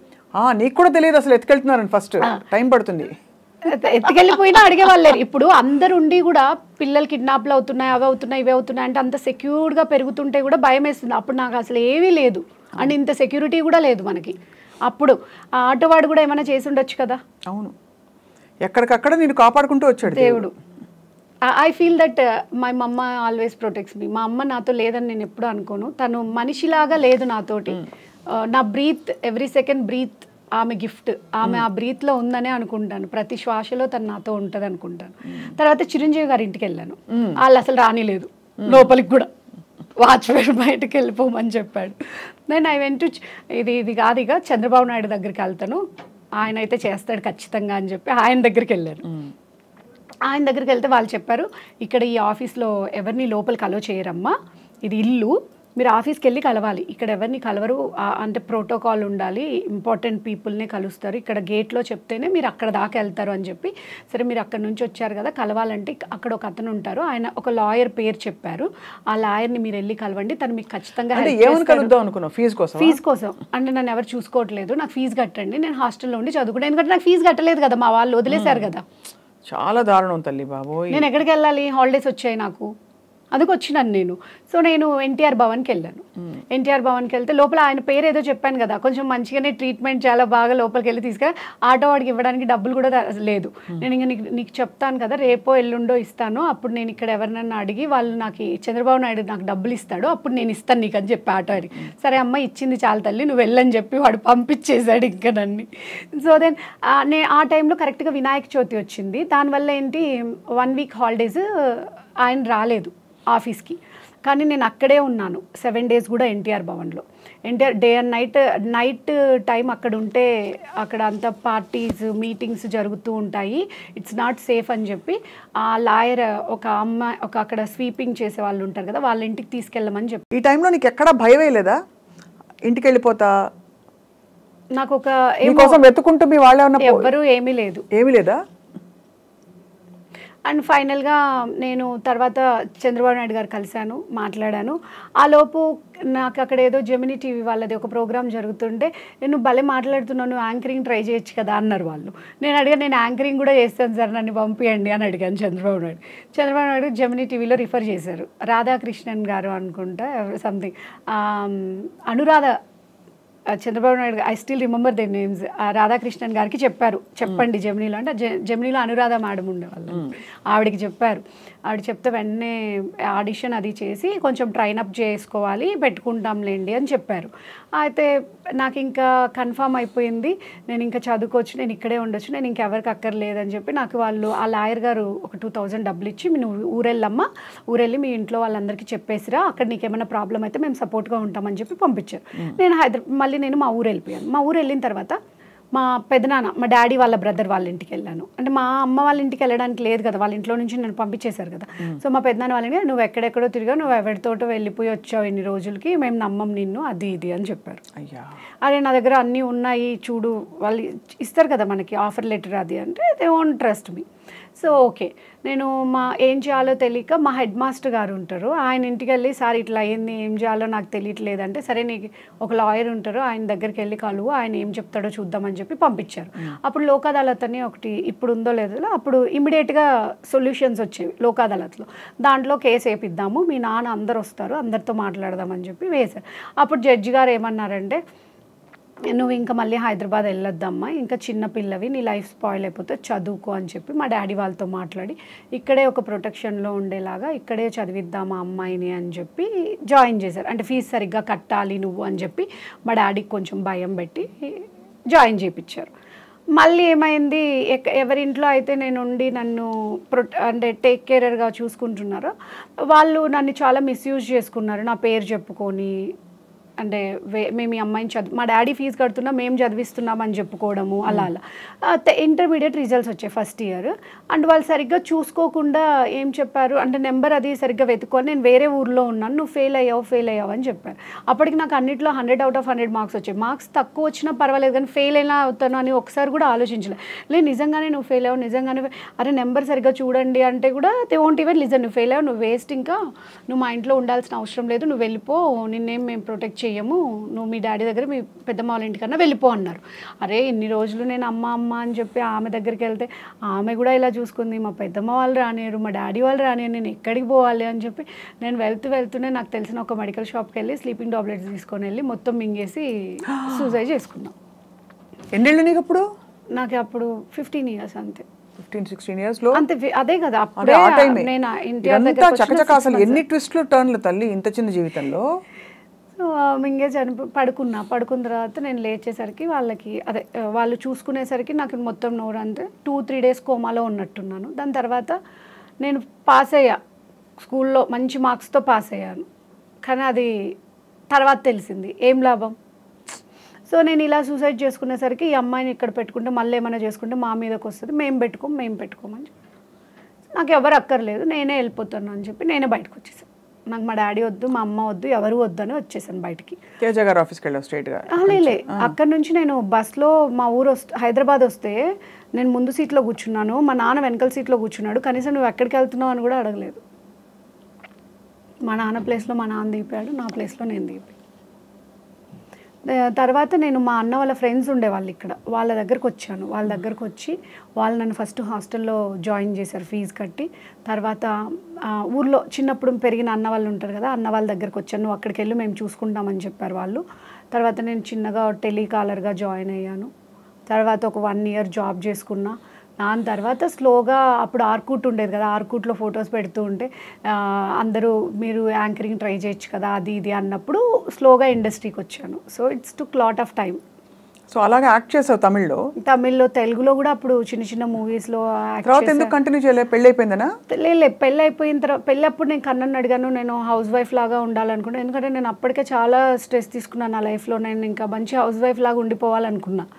కానీ దేవుడు మనం ఒకటి అనుకుంటే మళ్ళీ నేను పిల్లలు 2 పుట్టిన తర్వాత ఒకవేళ కన్నన్ లేకపోతే నా లైఫ్ ఏంటి అప్పుడు ఆలోచించడం స్టార్ట్ చేశా. ఎవరున్నా లేకపోయినా నేను బ్రతుకున్నంత వరకు నా లైఫ్ని నేను ఇంకొకటి చేతిలోకి అడ్వాంటేజ్గా పోకూడదు.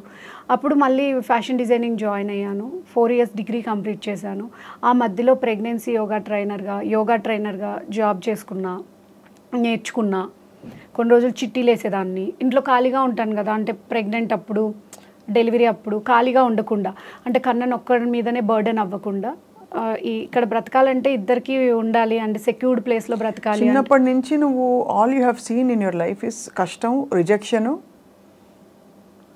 వద్దు వెళ్ళిపో. ఒక్కడు నా లైఫ్లో నన్నుగా జడ్జ్ చేయకుండా నేను ఏం చేసినా సరే అలా నిలబెడితే ఆమె చెయ్యదు అని నన్నుగా నమ్మేది ఎవరైనా ఉన్నారంటే మా నాన్న, అదే మా పెద్దనాన్న, మా ఆయన. I'm blessed for that. What ever ఆయనకి నాకు చాలా ఏజ్ డిఫరెన్స్ ఉండొచ్చు, ఆయనకి నాకు చాలామంది అంటారు అసలు ఎలా పెళ్లి చేసుకున్నావు చూడు, మీ ఇద్దరు అసలు పక్కన బాగానే ఉండకపోవచ్చు. చాలా క్యూట్గా చాలామంది నేను అంటాను, చాలామంది పక్కన చాలా క్యూట్గా ఉండి చాలా ప్రాబ్లమ్స్ ఫేస్ చేసే వాళ్ళని నేను చాలామందిని కళ్ళ ముందు చూశాను.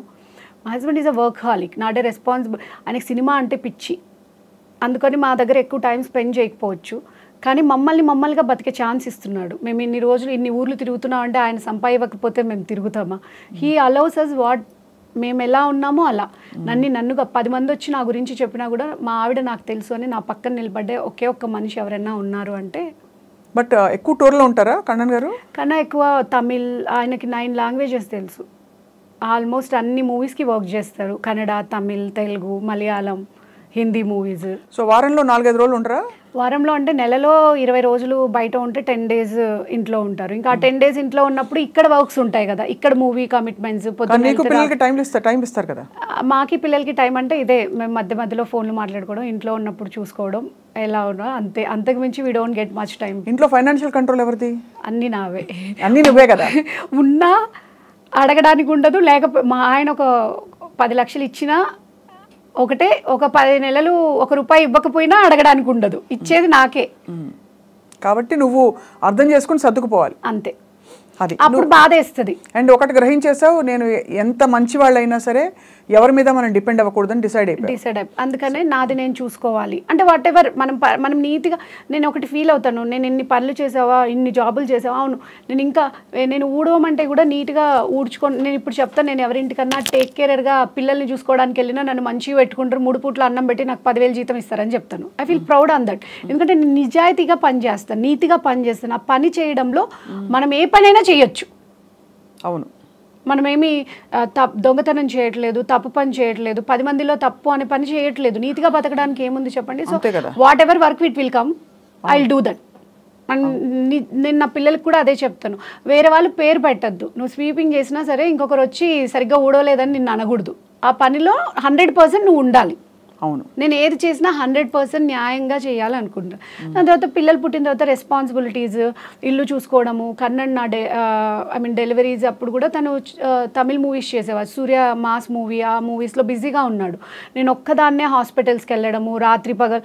అందరూ అనుకుంటారు ఇప్పుడు తెలుసా, అబ్బాయి ఏడు అసలు ఎక్కితే ఫ్లైట్ దిగితే ఎంత బాధ తిరుగుతుంది. ఐ నో, మేము ఫేస్ చేసినవి ఎవరికి తెలియదు. ఒక్కదాన్ని ప్రెగ్నెంట్ 9 నెలలు కడుపుతో ఉన్నప్పుడు 8 నెలలుగా ఆటోలో వెళ్తే తన్వీర్ హాస్పిటల్లో దే నోస్ ఎవ్రీవన్. ఆ హాస్పిటల్లో డాక్టర్ నిహారిక వచ్చిందంటే ఇప్పటికి కూడా డాక్టర్ మాతా మ్యామ్ పరిగెత్తుకుంటూ కిందకు వస్తుంది. midnight 12 o'clock 1 o'clockకి కూడా పైనే వాళ్ళ ఇల్లు ఉంటుంది. ఆ అమ్మాయిని కంట్రోల్ చేయడం ఎవరి వల్ల కాదు. ఆమె వచ్చి ఇలా నన్ను ముట్టుకుంటే కూడా ఐ రిలాక్స్డ్. ఎందుకంటే ఐఎమ్ జస్ట్ 19 yearsకి ప్రెగ్నెంట్. నేను నాకేం తెలియదు, చిన్న బాధ వచ్చినా సరే ఏడ్చేసేదాన్ని. నేను ఫస్ట్ టైం నాకు ఈ ప్రెగ్నెన్సీ కన్ఫర్మ్ అవ్వగానే బ్లీడింగ్ వచ్చింది. వస్తే ఇక నాకు ఇంకా అయిపోయింది. నేను అరే పిచ్చి, నీకు ఇంకా చాలా టైం ఉంది. లేదు ఇది నా ఫస్ట్ బేబీ, నాకు కావాలి. Then they give some oil injections అవి ఇవి ఇచ్చి ప్రెగ్నెన్సీ స్టేబుల్ అవ్వడానికి. అలా 9th month వరకు కూడా నేను ఒక్కదాన్నే హాస్పిటల్కి కొన్ని 100 సార్లు వెళ్ళుంటా 19 ఏళ్ల వయసులో. కానీ నువ్వు చూసిన దుర్భర జీవితానికి అట్లీస్ట్ నీకు ఒక గూడు, ఒక మనిషి దొరికాడని ఒక రిలీఫ్ ఉంటుంది. I'm always happy for that. దేవుడు నాకు ఒక లైఫ్ ఇచ్చాడు, ఒక హ్యాపీ లైఫ్ ఇచ్చాడు. అంటే నాకు ఇప్పుడు చెప్పుకోవడానికి ఒక ఫ్యామిలీ, 2 పిల్లలు. అలా వదిలేయలేదు కదా, అలా వదిలేసిన లైఫ్ చాలా ఉన్నాయి కదా అనుకుంటాను నేను. అదర్వైజ్ నీ కథంతా కన్నన్ గారికి తెలుసా? కన్నన్కి నేను అన్ని చెప్పే పెళ్లి చేసుకున్నా. నేను ఎవరితో ఏది చెప్పినా I will tell my kids also. ఇదంతా ఎవరైనా మన ఇల్లు, మీకు సొంత ఇల్లు ఉంది అనగానే దాని వెనకాల ₹1 కోటి EMI ఉంది అని కూడా చెప్పాలి. మనదే అనుకొని మనతో ఫ్రెండ్షిప్ చేసే వాళ్ళు మనకు అక్కర్లేదు అనుకుంటాను నేను. అంటే ఉంది అనుకొని ఎవరు మాట్లాడాల్సిన అవసరం లేదు. మనల్ని యాస్టీస్గా యాక్సెప్ట్ చేసే వాళ్ళే మనతో ఉంటారు. అవును. సో నేను కన్నన్కి నేను పడ్డ ప్రతి కష్టం, నేను పడ్డ ప్రతి సంతోషము, నా దగ్గర ఏముంది ఇది ఉంది అని చెప్పిన తర్వాతనే పెళ్లి చేసుకున్నాను. He accepted me what I am, till now accepting, bearing. అయితే బాగా అయితే అమ్మా నాన్న అన్ని కన్ననే. ఇప్పుడు నీకు అమ్మా నాన్న ఏం అవ్వడు, Kannan is accepting me. I can't tell that he is my mother and father. Okay, clarity ఉంది అమ్మాయికి. I love him, I admire him, but he is not అమ్మా నాన్న. అమ్మ is different. That is different love. He's like father. Father కొంచెం డిస్టెన్స్గా ఉన్న ప్రేమగా ఉంటాడు కదా, అలా ప్రొటెక్టింగ్ ఫాదర్. ఎక్కడికి వెళ్ళినా అవునా చెప్పాలా ఇంట్లో? చెప్పాలి అంటే చెప్తాం. ఎలా చెప్తామంటే టికెట్స్ బుక్ చేసేసుకున్న తర్వాత, కన్నా నేను రేపు కాశీకి వెళ్తున్నాను. ఎందుకమ్మా ఇంత తొందరగా? మొన్ననే కదా ఎక్కడికి వెళ్ళా, ఇప్పుడు నీకు హెల్త్ కూడా బాగాలేదు, ఇప్పుడు అవసరమా నీకు అది ఇది? అంతేకన్నా నేను ఎక్కడికి వెళ్ళాల్సిన అవసరం లేదు, ఇక్కడే ఇంట్లోనే ఈ పిల్లల జీవితంతో ఇలా అయిపోతుంది. ఓకే బాయ్ కన్నా అని పెట్టేస్తాను. తర్వాత ఒక 1 hourకి తను కాల్ చేసి సరేలే బుక్ చేసుకోలే అంటాడు. అప్పటికి మేము ఆల్రెడీ బుక్ చేసుకొని ఉంటాం. ఆయనకు కూడా తెలుసు అది. వాళ్ళు ఆల్రెడీ చూపించాలా వద్దా? అదే కదా, he knows that very clearly. అంటే బుక్ చేసుకున్నాకే నాకు చెప్తాను. నేను ఎక్కడికో మొన్న కూడా టికెట్స్ బుక్ చేసుకున్నాను కానీ హీ నెవర్ టెల్ ఎనీథింగ్. అంటే ఓన్లీ కన్సర్న్ వచ్చి నాకు ఎప్పుడైనా హెల్త్ బాగాలేనప్పుడు వెంటనే ట్రావెల్ చేస్తే మళ్ళీ సిక్ అయిపోతానేమో. అవును, ఇప్పుడు హెల్త్ రికవర్ అయిపోయావు కదా? హెల్త్ రికవర్ అయిపోయి, కానీ నాకు ఎనమిక్ ప్రాబ్లమ్ అంటే calcium deficiencies, haemoglobin deficiency, iron. ఈరోజు బాగా ఉన్నానంటే రేపు D3 అయితే 4 or 5 ఉంది. సో హౌ ఐఎమ్ లీవింగ్ అనేది నాకే అర్థం కావట్లేదు, బట్ ఐఎమ్ జస్ట్ సస్టైనబుల్. అందుకు కొంచెం భయపడతాడు, అంతకు మించి he won't tell anything to us to go there అది ఇది అని ఏం చెప్పడతాను ఇప్పుడు. ఏది చేసినా చాలా ఇంత నీకు చేదు జ్ఞాపకాలు, అడ్వెంచర్లు, ట్విస్ట్లు, టర్న్లు వద్దు అని నీకు ఆత్మస్థైర్యం కోల్పోకపోవడానికి ఏంటి బలం నీకు? ఆత్మస్థైర్యం కోల్పోతాను నేను కూడా చాలాసార్లు. నేను కూడా మనిషినే కదా, చాలా ఏడుస్తాను, చాలా బాధపడతాను. కానీ ఆ టైంలో నన్ను నేను బోటిక్, మనది ఇక్కడ శ్రీనగర్ కాలనీలో బోటిక్ ఉన్న, మీరు వచ్చిండ్రు కదా, సో చాలా హ్యాపీ ప్లేస్ అండ్ నా లైఫ్ అక్కడే స్టార్ట్ అయింది. నా లైఫ్ అంతా ఇక్కడే, గణపతి కాంప్లెక్స్ చుట్టుపక్కలనే. మా పెళ్ళైన తర్వాత ఫస్ట్ ఒక ఇంట్లో ఉన్నాం అటుపక్కనే, దాని తర్వాత ఎదురుగా మారాము. నా హాస్పిటల్ తన్వీర్ హాస్పిటల్, అంటే ఇక్కడిక్కడే పెరిగాను నేను ఆల్మోస్ట్, అంటే 15 ఏళ్ళు అక్కడే బోటిక్ పెట్టుకున్నా, అక్కడే ఇల్లు కూడా తీసుకున్నాము. మా లైఫ్ చాలా మంచిగా అయిపోతుంది అన్నప్పుడు నేను మధ్యలో one of my family friend told me that మనం మంచిగా గ్రో అవుదాము, ఇక్కడ ఎందుకు, మీరు రండి ఫిలిం నగర్కి వెళ్దాము, అక్కడ స్టార్ట్ చేస్తే ఇంకా మంచిగా ఉంటుంది కదా అని చెప్పి మా వాళ్ళందరూ నన్ను కొంతమంది ఇన్ఫ్లుయెన్స్ చేసినప్పుడు నేను ఏం చేసిన, పోయి ఫిలిం నగర్లో బోటిక్ పెట్టిన. వర్కౌట్ అవ్వలే కదా. ఇంకొక ఫ్యామిలీ ఫ్రెండ్, మీరు మొత్తం ముందు ఇన్వెస్ట్మెంట్ పెట్టండి, ఇంటీరియర్స్ అవన్నీ మీరు చేపియండి, ₹1,00,00,000 స్టాక్ నేను తెప్పిస్తాను, 50-50 పార్ట్నర్షిప్ అని చెప్పారు. ఓకే, చీరలు కొనే వాళ్ళలో ఒకరిద్దరన్నా నాకు ఈ డిజైన్ స్టూడియోకి వచ్చినా నా క్లయింట్లు అవుతారు కదా, మనకు కూడా కలిసి వస్తుంది కదా, ఓకేలే మనకి చేద్దాము అని చెప్పి స్టార్ట్ చేశాను. ఆల్మోస్ట్ నేను 70 lakhs ఇన్వెస్ట్మెంట్ పెట్టిన తర్వాత 2 years వరకు రేపు తెప్పిస్తాం, ఎల్లుండి తెప్పిస్తాం అని చెప్పి నాకు ఈ స్టాకే తెప్పిలేదు వాళ్ళు. How can I run the business? 3.5 లక్షల మెయింటెనెన్స్ నెల.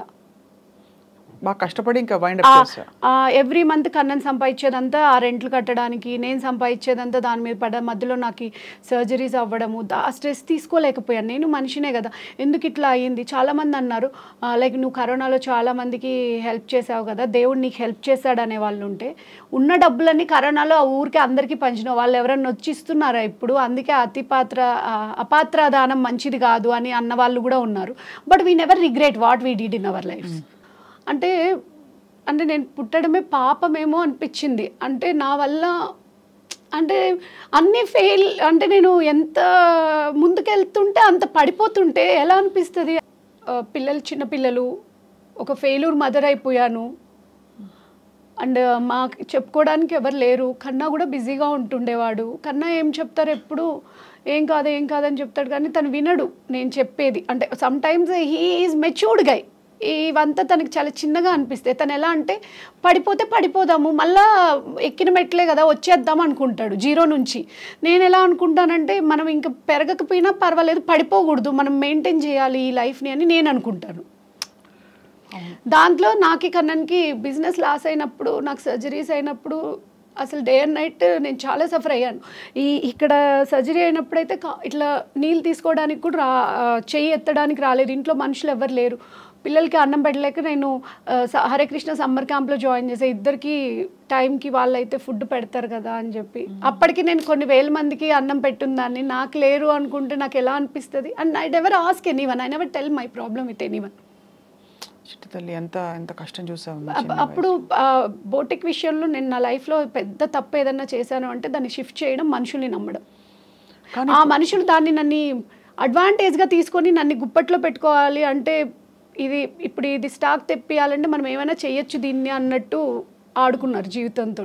అది ఎప్పటికీ ఒక పెద్ద లెసన్ నా లైఫ్లో. దానివల్ల నా పిల్లలకి కూడా చాలా ఎక్స్పీరియన్స్, నా చుట్టూ ఉన్న వాళ్ళు కూడా మనుషుల్ని ఎంతవరకు నమ్మాలో. అంటే ఇప్పుడు అనుకుంటాను అది నాకు ఒక్కతే లెసన్ కాదు, వేరే వాళ్ళకు కూడా దేవుడు నేర్పించాడేమో ఆ లెసన్ అని చెప్పి.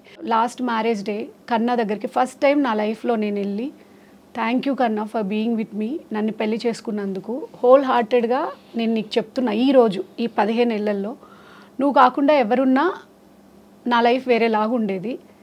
నువ్వు నన్ను ఇండిపెండెంట్గా వదిలేసావు కాబట్టి నేను డిగ్రీ చేశా, నాకు ఇంత పేరు వచ్చింది, ఇంత ఇది వచ్చింది. అదే నువ్వు నన్ను ఒక హౌస్ వైఫ్ లాగా ట్రీట్ చేసి ఉంటే నేను ఎవరికి తెలియదు. ఇప్పుడు నా లైఫ్ ఏంటి బయటకు రాదు.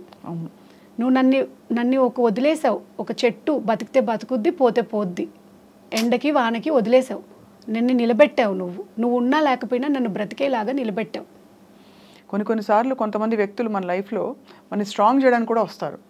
అండ్ అలాగే ఆ స్ట్రాంగ్ చేస్తూ కూడా నీకు ఇవ్వాల్సిన ప్రొటెక్షన్ ఇచ్చారు, నీకు ఇవ్వాల్సిన ఒక కన్నా లేకపోతే ఫైనాన్షియల్గా నాకు ఎవరు సపోర్ట్ ఉండదు కదా, అంటే అంత సపోర్ట్ ఉండదు కదా. Is there with me each and అంటే తను ప్రజెన్స్ నా దగ్గర లేకపోయి ఉండొచ్చు, బట్ ఎక్కడున్నా సరే కేరింగ్ కానీ, టైంకి తిన్నారా, ఉన్నారా, ఎక్కడికి వెళ్తున్నా, he'll take care that all those things all the time. ఇప్పుడు నువ్వు ఇంత ఇండస్ట్రీ కాంటాక్ట్స్ ఉన్నాయి కదా నీకు, మరి ఇంతమంది తెలుసు కదా, ఎప్పుడు నీ కెరియర్ని అడ్వాన్స్ చేసుకోవడానికి నువ్వు మామూలుగా వెళ్ళి సినిమాల్లో చేయడానికి? నేను యాక్చువల్లీ తర్వాత డిజైనింగ్ చేసుకున్నప్పుడు నాకు వద్దనుకున్నాను. నేను డిజైనింగ్ చేసేటప్పుడు 2-3 సినిమాలు చేశాను. At the end of the day ఒక రోజు నేను ఎందుకో నడుచుకుంటూ వెళ్తుంటే నేను ఏం చేస్తున్నాను నా లైఫ్లో అనిపించింది. అంటే సినిమాలు చేస్తే రాత్రి 10-11 అవుతుంది, పొద్దున్న నుంచి ఉండాలి. మా ఆయన వెళ్ళిపోతే పిల్లల్ని ఎవరు చూసుకుంటారు? నేను ఎక్కడో వదిలేసి చూసుకుంటే ఇది కాదు పద్ధతి. నా పిల్లలు కూడా నా అలాగే అవుతారు. డబ్బులు ఇంపార్టెంట్ కాదు, నా పిల్లలు ఇంపార్టెంట్. నాకు ఒకరు క్విట్ చేయాలి, ఒకరు ఉండాలి అని నేనే క్విట్ చేయాలి. నాకు ఇండస్ట్రీ వద్దు, నేను పిల్లలు నా బోటికి నేను హ్యాపీగా ఉంటుండే. సో ఆ టైంలో నేను యాత్ర వైఎస్ఆర్ బయోపిక్ మూవీలో ఒకసారి మా అక్క కొడుకు షూటింగ్ చూద్దాం, నాకు ఈ వాడికి వైఎస్ఆర్ అంటే చాలా ఇష్టం, వెళ్దామంటే ఇక్కడే మహి గారు మూవీ విలేజ్లో వినాయకుడు మూవీకి నేను ఆడిషన్కి వెళ్ళాను అప్పట్లో. సో మళ్ళీ మహి గారు నాకు టచ్లో ఉన్నాను, నేను వెళ్తే షూటింగ్లో అక్కడ ఒక కో డైరెక్టర్ అండ్ ప్రవల్లిక అని ఒక అమ్మాయి అసిస్టెంట్ డైరెక్టర్ చూసి ఒక క్యారెక్టర్ ఉంది చేస్తావా, ఒక డాక్టర్ క్యారెక్టర్ అని చెప్పారు. నేను ఊరికే చూడ్డానికి వెళ్తే క్యారెక్టర్ ఇచ్చారు. సో ఆ క్యారెక్టర్ నాకు చాలా గుర్తింపు వచ్చింది. దాని తర్వాత నేను మళ్ళీ కంటిన్యూ చేద్దాం అనుకున్నాను, లైక్ 4-5 సినిమాలు చేశాను, కానీ కోవిడ్ అప్పుడు మళ్ళీ బ్రేక్ వచ్చింది. ఇప్పుడు మళ్ళీ నిహారిక ఇస్ బ్యాక్ అనుకోవచ్చా? అంటే నేను అనుకుంటే సరిపోదు కదా, ఇండస్ట్రీ వాళ్ళు పిలవాలి కదా. నో, బట్ క్యారెక్టర్ ఆర్టిస్ట్ కి ఇప్పుడు మంచి స్కోప్ ఉంటుంది. వెబ్ సిరీస్లు వస్తున్నాయి, ఓటీటీలు వస్తున్నాయి. అందులో నువ్వు నీలో మోస్ట్ ఇంపార్టెంట్ థింగ్, నువ్వు ఫ్లెక్సిబుల్, నీకు గలగల మాట్లాడడం వచ్చు, యువర్ కాన్ఫిడెంట్, చక్కగా అంటే కళకళలాడుతూ ఉంటావు. ఇన్ని ప్రాబ్లమ్స్ ఉన్నాయి నీకు అంటే ఎవరికి దిమ్మ తిరిగి మైండ్ బ్లాక్ అయిపోయింది 1 అరగంట మాట్లాడడమే. అంటే ఇన్ని ట్విస్ట్ అండ్ టర్న్స్ ఏంటి అసలు ఒక మనిషి జీవితంలో ఇంత చిన్నప్పుడు? అది కూడా అంతా చూసేసా ఒక నిహారిక లైఫ్లో అంతా చూసేసి. అదే నేను అంతా చూసిన తర్వాత నేను మీకు మధ్యలో ఆపేసా. బోటిక్ పెట్టిన తర్వాత నేను 1-2 ఇయర్స్ లాస్ అయిపోయాను. నేను ఏం చేయాలో తెలియదు కదా, ఇంత ప్రాబ్లమ్స్లో ఉన్నప్పుడు. కన్నన్ తిరువన్నామలై పుట్టి పెరిగింది, కానీ కన్నన్కి నాకు అసలు అటాచ్మెంటే, అంటే ఆ ఊరికి మాకి అంత అటాచ్మెంటే లేదు. కన్నన్ వాళ్ళ ఫాదర్ లేరు, వాళ్ళ మదర్ని నేను చెన్నైలో కలుస్తా, లేదా వాళ్ళ మదర్ నా డెలివరీస్ అప్పుడు కానీ ఇంట్లో ఫంక్షన్ ఉన్నప్పుడు కానీ తను వచ్చి వెళ్ళడం తప్ప మేము ఎక్కువ రిలేషన్ లేదు, అంటే ఆ ఊరికి మాకు. నేను మధ్యలో ఒక 2-3 టైమ్స్ వెళ్ళొచ్చాను, కానీ ఎప్పుడు గిరి ప్రదక్షిణ చేయాలి ఇదంతా కూడా నాకు తెలీదు. కానీ 2009 ఆగస్ట్లో మా పెద్దనాన్నగారు కాల్ చేసి ఇట్లా గిరి ప్రదక్షిణ చేస్తే బాగుంటుంది. ఇంకో పెద్దనాన్న తిరుపతిలో. I have very views family, you know, ఏ ఊర్లోకి వెళ్తే ఆ ఊర్లో ఒక పెద్దమ్మ, పెదనాన్న, అన్న, వదిన అలా. సో ఇలా చెప్తే నేను అప్పుడు నేను వెళ్ళలేకపోయాను ఎందుకో. కరెక్ట్గా అదే 2009 నవంబర్లో తిరువన్నామలై పర్సన్ తోటి నాకు పెళ్ళయింది, but don't know about the గిరి ప్రదక్షిణ అండాలి. మా ఫ్రెండ్ ఎస్పీగా అక్కడ 2 ఇయర్స్ వర్క్ చేశాడు. వర్క్ చేసినప్పుడు తను ఎవ్రీ టైం చెప్పేవాడు, ప్లీజ్ నిహారిక రా తిరువన్నామలై, నీకు దేవుడు అంటే ఇష్టం కదా, గిరి ప్రదక్షిణ రా, నేను కానిస్టేబుల్ని పంపిస్తా, నువ్వు చక్కగా చేయొచ్చు. అది ఎప్పుడు పోలే. తను ట్రాన్స్ఫర్ అయ్యి వెళ్ళిపోయిన తర్వాత నేను తిరువన్నామలై వెళ్ళాలని వెళ్తే గిరి ప్రదక్షిణ చేశాను ఒకసారి. అది సంథింగ్ నేను భగవాన్ రమణ మహర్షి ఆశ్రమంలోకి వెళ్ళినప్పుడు ఐ ఫీల్ దట్ నేను ఇన్ని రోజులు వెతుకుతున్నది ఈయన కోసమే ఏమో, ఈయననే నాకు కావాలి. అప్పటికి నాకు ఆయన గురించి తెలుసు, కానీ నేను ఎప్పుడు ఆశ్రమంకి వెళ్ళడం కానీ ఇదంతా చేయలేదు. ఐ టుక్ హిమ్, అంటే ఇంకా నేను నాకు ఈయన తప్ప ఎవరు వద్దు ఇంకా జీవితంలో, అలా అనిపించింది. ఆ సెకండ్, ఆ ప్రజెంట్ నేను ఇంకెక్కడ ఫీల్ అవ్వలేదు. ఎన్ని టెంపుల్స్కి వెళ్ళినా కూడా I surrendered myself that day.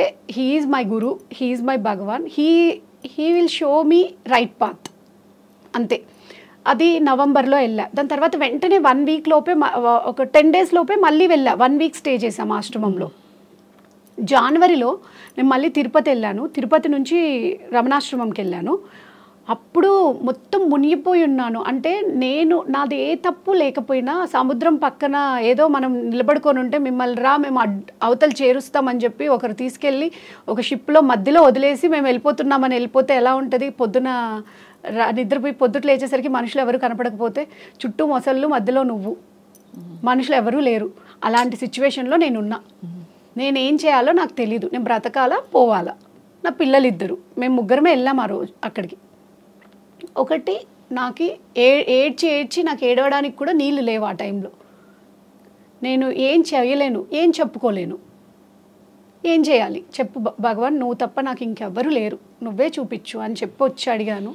You can't believe అక్క, నేను జనవరిలో వెళ్ళాను, ఏప్రిల్కి నేను ఇక్కడ నుంచి బోటికి షిఫ్ట్ చేసేసాను. దట్టు నా ఓన్ ప్రెమిసెస్కి షిఫ్ట్ చేసుకుని నేను కొనుక్కొని మళ్ళీ షిఫ్ట్ చేసుకొని వెళ్ళిపోయా. I don't have even single paisa in my account. ఎలా జరిగింది అది? మా కజిన్స్, మా అక్క, మా అన్న వాళ్ళు, కొంతమంది అయితే నేను అక్క అని పిలిచిన పేరుకి వాళ్ళ దగ్గర డబ్బులు లేకపోతే కూడా మేము ఈ టైంలో కాకపోతే ఇంకో టైంలో ఎందుకు అని చెప్పి గోల్డ్ పెట్టి మరి బ్యాంక్లో నాకు డబ్బులు ఇచ్చిండ్రు. మీరు నువ్వు ఇవ్వు, లోన్ వచ్చిన తర్వాత ఇవ్వు, కన్నా ఇచ్చిన తర్వాత ఇవ్వు. ఒక్కరు కూడా ఒక్క పైసా ఇంట్రెస్ట్ తీసుకోకుండా అక్క నేను వెళ్ళి, నాకు అసలు ఎవరిని అడగాలో కూడా తెలియదు తెలుసా. నేను just I sit in the Bhagavan, నేను కళ్ళు మూసుకొని భగవాన్ దగ్గర కూర్చొని, భగవాన్ నేను ఇది చేయాలనుకుంటే నాకు ఏం చేయాలో తెలియదు, ఏం చేయాలి, ఎవరిని అడగాలి, ఇలా ఇలా ఇలా అనగానే ఒక దగ్గర ఆపితే ఆ ఆపిన వాళ్ళకే నేను కాల్ చేసేదాన్ని. అదంతా నువ్వు ఆ గైడెన్స్లో యాదృచ్ఛికంగా జరిగిపోయాయి. I just blindly believe him. నేను ఇప్పుడు కూడా చెప్తాను, నేను ఈరోజు ఊపిరి పీల్చి ఈరోజు మీతో మాట్లాడుతున్నాను అంటే అది నాకు ఈ భగవాన్ ఇచ్చిన అదృష్టమే. అందుకే నన్ను తీసుకెళ్ళలేదు, ఆయన దగ్గరికి వెళ్ళాలని ఉంది.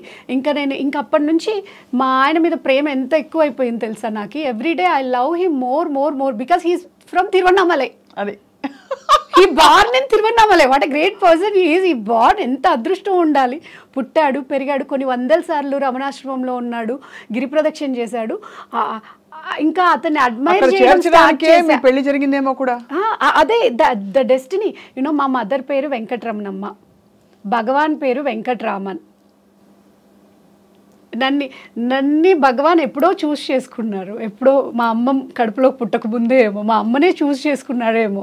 ఆయన దగ్గరికి వెళ్ళకుండా ఇప్పుడు నా పిల్లలు అంటారు, నువ్వు ఎలా వెళ్తావమ్మా, నువ్వు అంత తొందరగా, నువ్వు అందరికీ భగవాన్ గురించి చెప్పాలి, అందరికీ అరుణాచలం గురించి చెప్పాలి, అందుకే నేను ఇలా ఎన్ని కథలు ఎన్నిసార్లు విన్నామంటే అరుణాచలం గురించి ఎంతమంది చెప్తూ ఉంటారు.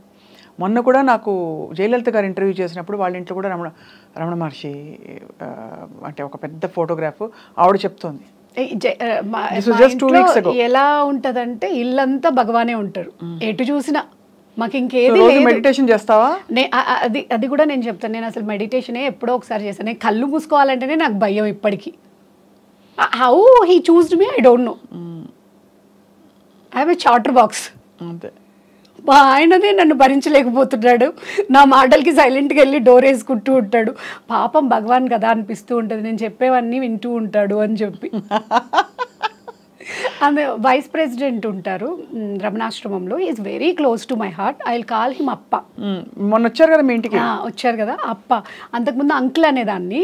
మన ఇంటికి వచ్చి వెళ్ళిన తర్వాత he told me that you are my daughter. He's a saint. నేను డిటాచ్మెంట్తో ఉన్న వాళ్ళని కూడా అటాచ్మెంట్ చేసుకొని వస్తాను. అప్ప ఈజ్ లైక్ మై, ఎలా అంటే నాకు ఒక భగవాన్ ఇచ్చిన పెద్ద గిఫ్ట్ అనుకుంటాను. ట్రెజర్గా ఫీల్ అవుతాను. అప్ప లవ్, అప్ప అఫెక్షన్, నా పిల్లల్ని చూసుకోవడం కానీ ఎంత ప్రేమగా ఉంటారో మాతోటి. అప్ప ఈ will tell always your my Bhagavan's gift అని, మీరు నాకు భగవాన్స్ గిఫ్ట్ అని. అలా నాకు భగవాన్ ప్రతి చోట ప్రేమని ఇస్తున్నారు. అంటే అందరు కొన్ని వేల మంది ఆశ్రమానికి వెళ్తూ ఉంటారు, కొన్ని కోట్ల డబ్బులు ఉంటాయి, వాళ్ళు ఎవరికి కనెక్ట్ అవ్వండి, నాకెందుకో ఆయన కనెక్ట్ అయ్యారు. So without Bhagwan nothing is they. నేను అప్పకి చెప్తూ ఉంటాను, భగవాన్ నేను చెప్పేవి విని విని కొంచెం నిన్ను ట్రాన్స్ఫర్ చేద్దామని నన్ను పరిచయం చేశాడేమో అప్ప. అంటే నా మాటలు వినడానికి విసుగెత్తిపోయిందేమో అంటాడు. నో, నీకు ఎక్కడికక్కడ నమ్మకం రీఇన్ఫోర్స్ అయ్యి ఇంకా బలపడుతుంది జీవితం మీద, మనిషి మీద, ప్రకృతి మీద. ఇప్పుడు నాకు అసలు పెద్ద ఏది లేదు తెలుసా. నాకు ఇంతకు ముందు ఉన్న లైఫ్కి ఇప్పుడు నేను ఎలా అయినా, అంటే కన్నని ఎలా చెప్పేవాడు అంటే జీరో నుంచి పోదాంలే, మళ్ళీ పోదాం, ఏముంది, ఇప్పుడైతే రెడీగా ఉన్నా, ఏం ప్రాబ్లం వచ్చినా సరే అన్నీ అమ్మేసుకొని అరుణాచలం వెళ్ళిపోదాంలే, హ్యాపీగా ఉండొచ్చు అంటాడు. అంతే కదా. మా ఊరికి మేము వెళ్ళిపోయామని చెప్పుకోవచ్చు కదా కావాలంటే. బాధ్యతల్ని మించి ఏముంటుంది. పిల్లలు పెద్దవాళ్ళు ఏమీ లేకుండా నీ లైఫ్ వెతుక్కున్నావు, మరి నీ పొట్టన పుట్టిన పిల్లలు అంతకంటే వాళ్ళు అసలు వాళ్ళ గురించి ఆలోచించాల్సిన అవసరం. They are so matured. Why? Because నన్ను చూసి చూసి చూసి, నా చుట్టూ మనుషుల్ని చూసి, చుట్టూ ఇది చూసి వాళ్ళు బ్రతకడం దేవుడు నా త్రూ నేర్పించేశాడేమో వాళ్ళకి అనిపిస్తుంది. మరి ఇప్పుడు లౌకికంగా నీ ప్రయాణం ఎట్టు నిహారిక? ఇన్ని జరిగాయి లైఫ్లో, ఇంత రిఫ్లెక్షన్లోకి వచ్చేసావు. నథింగ్ అక్క, nothing is in our hands. నా లైఫ్లో నేను తెలుసుకుంది అదొక్కటే. ఇప్పటికైతే ఈ సెకండ్ నేను ఫీల్ అవుతాను, ఈ సెకండ్ కాదు, నేను బ్రతికినన్ని రోజులు నాకు భగవాన్ ఇచ్చిన గిఫ్ట్. ఆ రోజు నాకు ఆయన దారి చూపకపోతే నేను లేను.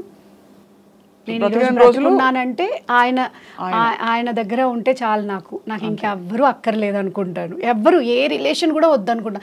ఆయన కావాలా, నువ్వు ఎవరు కావాలి అంటే నాకు ఆయనే కావాలని. నేను మొన్న ఎప్పుడో కన్నన్కి చెప్పాను, కన్నా నువ్వు ఇలా ఉంటే చాలా కష్టం, నువ్వు ఏజ్ అయిపోతుంది నీకు, నువ్వు చాలా చాదస్తం చేస్తున్నావు, నిన్ను ఎవరు చూసుకోరు ఇలా ఉన్నావంటే, నేను ఉన్నప్పుడే నువ్వు వెళ్ళిపోతే బెటర్, నేను తప్ప నిన్ను ఎవరు భరించలేరు అని చెప్పాను. అయ్యో డోంట్ వర్రీ అమ్మా, ఐ విల్ టేక్ కేర్ అని చెప్పాడు. నేను పోతే ఏం చేస్తావు నువ్వు అని అడిగా. హీ ఇమ్మీడియట్లీ ఆన్సర్డ్, నువ్వు పోతే నేనేం చేయనమ్మా, ఆశ్రమంలో ఉండిపోతాను, రమణాశ్రమంలో అన్నాడు. అక్కడేం చేస్తావు నేను పోయిన తర్వాత, అక్కడెవరు చూసుకుంటారంటే అక్కడే నీ సోల్ తిరుగుతూ ఉంటుంది కదా అన్నారా. పోన్లే, ఆ మాత్రం సరదాగా మాట్లాడుకునే ఒక వాతావరణం అంటే హాయిగా అన్నది అదే పెద్దవారు. అంటే నేను పోయినా కూడా భగవాన్ వదలనేమో, అక్కడక్కడే తిరుగుతూ ఉంటానేమో అని చెప్పి. సో ఈ ఎంటర్డ్ అవర్ లైఫ్ లైక్, అంటే మా లైఫ్లోకి వచ్చిన తర్వాత ప్రతిదీ పాజిటివ్. అంటే ఏది జరిగినా సరే ఈ నిమిషం బాధపడ్డా నెక్స్ట్ సెకండ్ని దానికి ముందుకు వెళ్ళిపోవడం, అది అంటే ఏదైందో అది అవన్నీ సైలెంట్గా ఉండిపోవడం. ఓకే దేవుడు ఒక ఆన్సర్ ఇస్తాడులే, ఏముంది ఇంతకంటే ప్రాబ్లమా. ఇప్పుడు నేను అన్నాను కదా, నేను ఇప్పుడు ఆలోచించడం తెలుసుకుంటున్నా. అంటే ఆ చిన్నప్పుడే నన్ను ఎవడన్నా ఆటో వాడు ఎత్తుకెళ్ళిపోయి ఉంటే ఇప్పుడు ఎన్ని చూస్తుంటాము. నేను అప్పటి నుంచి ప్రొటెక్ట్ చేసుకుంటూ వచ్చాడు. ఈరోజు ఎవరు, ఈ లాస్ట్ 2 years నేను ఫేస్ చేసిన ప్రాబ్లమ్స్ అన్నీ కూడా నేను భగవాన్ దగ్గరికి వెళ్ళడం కోసం ఏమన్నా ఇంత ఇది చేసి నన్ను మోటివ్ చేసి అక్కడ దాకా తీసుకెళ్ళాయేమో. ఇంకా ఆయన చేతిలో నేను ఉండగా నా లైఫ్ గురించి ఎందుకు ఆలోచించాలి. ఆయన ఏది చూపెడితే అది, నువ్వు ఇటు వెళ్ళంటే అటు వెళ్తా, అటు వెళ్ళొద్దంటే అటు వెళ్ళను, వాట్ ఎవర్ ఏ పనైనా అదొకటి నేను బిలీవ్ చేస్తాను. నీతిగా నిజాయితీగా ఏదైనా చేసుకుంటూ వెళ్ళిపోవాలి. మా ఇద్దరు ఒకటే బాధ్యత నా లైఫ్లో. కన్నన్ కూడా నా రెస్పాన్సిబిలిటీ కాదు, ఆయన చేసుకోగలడు. నా పిల్లల్ని ఒక సర్టన్ ఏజ్ వరకు, వాళ్ళకి ఒక డిగ్రీ ఒక పీజీ వరకు నేను చూసుకుంటే దాని తర్వాత ఆ పిల్లలది వాళ్ళది వాళ్ళు చూసుకోగలుగుతారు. అప్పటిదాకా రెస్పాన్సిబిలిటీ అంటే మనం ఫీజులు కట్టడం చూసుకోవడం అది మటుకు చేస్తే చాలు, నాకు అంతకుమించి ఇంకేం అక్కర్లేదులే అనిపిస్తుంది. యువర్ సెల్ఫ్ లైట్, అంటే బీమ్ ఆఫ్ లైట్ ప్రపంచంలో.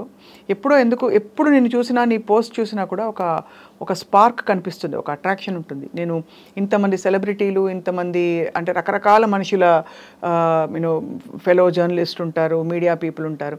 బట్ నీ పోస్ట్ చూసినప్పుడు ఒక నిమిషం ఆగుతాను, ఏం పెట్టింది నిహారిక, ఏం చెప్తోంది అని. And that is a kind of, అంటే అది నీకుండే పవర్, నీ సోల్కు ఉండే పవర్. ఇవాళ నీ జీవితం గురించి ఇన్ని విషయాలు నాకు ఎప్పుడూ తెలియదు నిహారిక. అంటే టీఎన్ఆర్ గారు ఇంటర్వ్యూ చేశారు, కానీ అది చేసినప్పటికీ నాకు అప్పటికి నేను ఐడ్రీమ్లో లేను కాబట్టి, నాకు పరిచయం కూడా లేరు కాబట్టి నేను చూడలేదు ఆ ఇంటర్వ్యూ. నువ్వుగా తెలుసు, గలగలా ఒక మంచి డిజైనరు, బాగా మంచి హెల్ప్ చేస్తున్న అందరికీ, వెరీ లవబుల్, ఇవన్నీ తెలుసు. కానీ ఇన్ని వివరాలు ఇవాళ విన్నాక నేనే డీప్ థాట్లోకి వెళ్ళిపోయాను. And I really want to thank you. అందరి లైఫ్లో ఒక స్టోరీ ఉంటుంది. నేను అదే చెప్తాను, నేను బయటకు వచ్చి చెప్తున్నాను ధైర్యంగా. చాలా మంది చెప్పరు. చాలా మంది నేను ఫేస్ చేసే ప్రాబ్లమ్స్ అది చెప్పినప్పుడు మీరు ఓపెన్ అవుతున్నారండి. కొంతమంది చెప్తారు మీరు చాలా టూ మచ్గా చెప్పేస్తారండి అన్ని, దానివల్ల చాలా ప్రాబ్లం అవుతుంది కదా, మీరు ఎందుకు, మీకంటూ ప్రైవసీ లేదా అని అడుగుతుంటారు.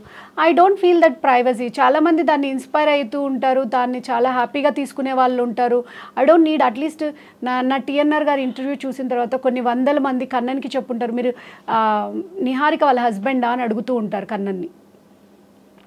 కన్నన్ ఏదో షూటింగ్లో అమెరికాలో ఉంటే, మహేష్ బాబు గారు షూటింగ్లో అందరూ ఇక్కడంతా పబ్లిక్ వస్తున్నారని చెప్పి ఎక్కడో హైడ్ చేసుకొని ఎటో లంచ్ చేస్తూ ఉంటే వాళ్ళ యూనిట్ తోటి సడన్గా ఎవరో ఒక 2 మనుషులు వచ్చి, మీరు కన్నన్ కదా, అక్కడ చాలామంది సెలబ్రిటీస్ ఉన్నారు, హీరోయిన్స్, వాళ్ళందరినీ కాకుండా మీరు కన్నన్ కదా, అది నిహారిక వాళ్ళ హస్బెండ్ కదా మీరు అని అడిగారంట. వి జస్ట్ సాట్ టీఎన్ఆర్ గారి ఇంటర్వ్యూ అండి, షీఈస్ రియల్లీ అమేజింగ్, అది ఇది అంటే ద వే. ఇప్పటికీ అంటే అక్కడ ఉన్న వాళ్ళు అప్రిషియేషన్ చేస్తే, ఇక్కడ ఉన్న వాళ్ళు మేము చాలామంది మేము లాస్ట్కి చచ్చిపోవాలనుకున్నప్పుడు నిన్ను చూసి బ్రతికామనుకుంటారు. ఆ ఒక్క మాట చాలు కదా అనిపిస్తుంది. నేను చాలా ఫేస్ చేస్తూ ఉంటా, అందరూ అనుకుంటా ఈమెకేంటి, ఈమె చాలా హ్యాపీగా ఉంటుంది, ఆమె అటు తిరుగుతుంటుంది ఇటు తిరుగుతుంటుంది. అరే వెనకాల అందరి లైఫ్స్లలో కూడా స్ట్రగుల్స్ ఉంటాయి. Not you can't even judge any one, especially women. You can't judge any women in my life. నేను ఇందాక మార్నింగే అనుకున్నా ఒక విషయంలో, నేను ఏదో మాట్లాడుతుంటే మా వాళ్ళు ఎవరో ఒక అమ్మాయి గురించి చాలా, అమ్మాయి ఏదో కొంచెం పిచ్చిది తిక్కది అన్నట్టు ఏదో మాట్లాడితే, ఇవాళ నేను బొటిక్లో చెప్పాలనుకున్నా, బొటిక్లో కానీ ఇంట్లో కానీ ఏ ఆడపిల్లని కూడా కామెంట్ చేయొద్దు, టీజ్ చేయొద్దు, మన బొటిక్లో కానీ మన ఇంట్లో కానీ. ఎందుకంటే మనకి పిల్లలు ఉన్నారు. We never judge anyone. వాళ్ళ లైఫ్ ఏంటో, వాళ్ళ కష్టం ఏంటో. ఎవరు తప్పు చేసే ఒక ప్రాస్టిట్యూట్ కూడా 10 మంది దగ్గరికి ఒకటితో కాపురం చేయడమే చాలా కష్టంగా ఉన్నప్పుడు 10 మంది దగ్గరికి ఏం ఇష్టంగా వెళ్తుందా? తన కష్టం ఏంటో తనే ఊరికనే ఒకడు ట్రీట్ చేసినట్టు ఇంకొకటి ట్రీట్ చేస్తాడా? హౌ మచ్ షీఈ్ పెయిన్, అది ఎందుకు చూడట్లేదు జనాలు? అంతే, కొంచెం మంచిగా కనపడితే చాలు వాళ్ళ మీద రాళ్ళేద్దామని చూసే వాళ్ళే కానీ. So we need to focus on the negative people. అంటే వెళ్ళిపోతూ ఉండి ముందుకు వెళ్ళిపోతూ ఉండాలి. ఉమెన్ ఎప్పుడు ఎవరికి తల వంచకుండా వెళ్ళిపోతూ ఉండాలి, అంతే. You are truly a queen in our studio today Niharika. నువ్వు చెప్పిన ఫైనల్ వర్డ్ అమేజింగ్. అసలు I'm so happy to meet you like this. And ఒకసారి మీ బొటిక్కి వస్తాను, కొత్త బొటిక్కి. ష్యూర్ అక్క. అండ్ నాకు మంచి డ్రెస్ డిజైన్ చేసి పెట్టాలి. కొత్త బొటిక్లో కూడా తెలుసా, భగవాన్ ఫోటో పెడితే ఎవరన్నాను, మీరు ఇట్లా పెడితే ఎలా అండి, మీరు మంచిగా ఎంకరేజ్ ఇదేంటి మంచి అట్రాక్ట్ చేసుకునేలాగా పెట్టాలి బొటిక్కి రావాలంటే, ఇలాంటివి పెడితే ఎలా వస్తారు మీ దగ్గరికి అని అడిగారు. వచ్చే వాళ్ళే వస్తారు, రావాల్సిన వాళ్ళే వస్తారండి. నాకు పెద్ద ఇప్పుడు డబ్బుల మీద ఆశ కూడా లేదండి, ఏదో ఇవ్వాల్సిన వాళ్ళకి ఇచ్చేస్తే ఏం ఆశలు, పెద్ద డబ్బులు వేసుకోవాలి అవి వేసుకోవాలి ఇలా బతకాలన్న ఆశలు కూడా ఏం లేదండి. ఉన్నారు ఒక 10 మంది జీవితంలో, మంచి ఫ్రెండ్స్ ఉన్నారు, మంచి ఫ్యామిలీ ఉంది, మా అమ్మ మా నాన్న ఉన్నారు, ఇంకా చాలు. దేవుడు ఇవ్వకపోయినా, నాకు సొంత అమ్మ నాన్న ప్రేమను నాకు ఇవ్వకపోయినా ఇంతమంది ఉన్నారు. అక్క అని పిలిస్తే మీరు పలుకుతారు, తప్పకుండా పలుకుతాను. ఇంత నేను చేసే ప్రతి దాంట్లో మీ అందరి సపోర్ట్ ఉంది. మీరు అందరు నేను చెప్తాను అక్క, చాలామంది ఉమెన్ ఎప్పుడు నెగిటివ్ కదా, అంటే చాలామంది డిగ్రేడ్ చేస్తూ ఉంటారు, ఉమెన్ వల్లనే ఫేస్ చేస్తూ ఉంటారు ప్రాబ్లం. కానీ నా లైఫ్లో నాకు ఎక్కువ ఉమెనే సపోర్ట్ చేశారు. తప్పకుండా ఇంకా కూడా నీ చాలా లాంగ్ లైఫ్ ఉంది, నీ బ్యూటిఫుల్ లైఫ్, డిఫరెంట్ అసలు ఇంత అడ్వెంచరస్ లైఫ్గా మొదలైంది. సో నీకు చక్కటి ఎక్స్పీరియన్సెస్ తోటి ఎప్పటికప్పుడు నీకు థ్రిల్లింగ్ అండ్ ఇన్స్పైరింగ్ లైఫ్ ఇవ్వాలి దేవుడని కోరుకుంటూ, thank you so much Niharika for coming today. అదే మా మనసు మొత్తం నిండిపోయింది ఇవాళ ఈ వండర్ఫుల్ కాన్వర్జేషన్ తోటి. I hope you all enjoyed and related with some of these things. Thank you all for watching.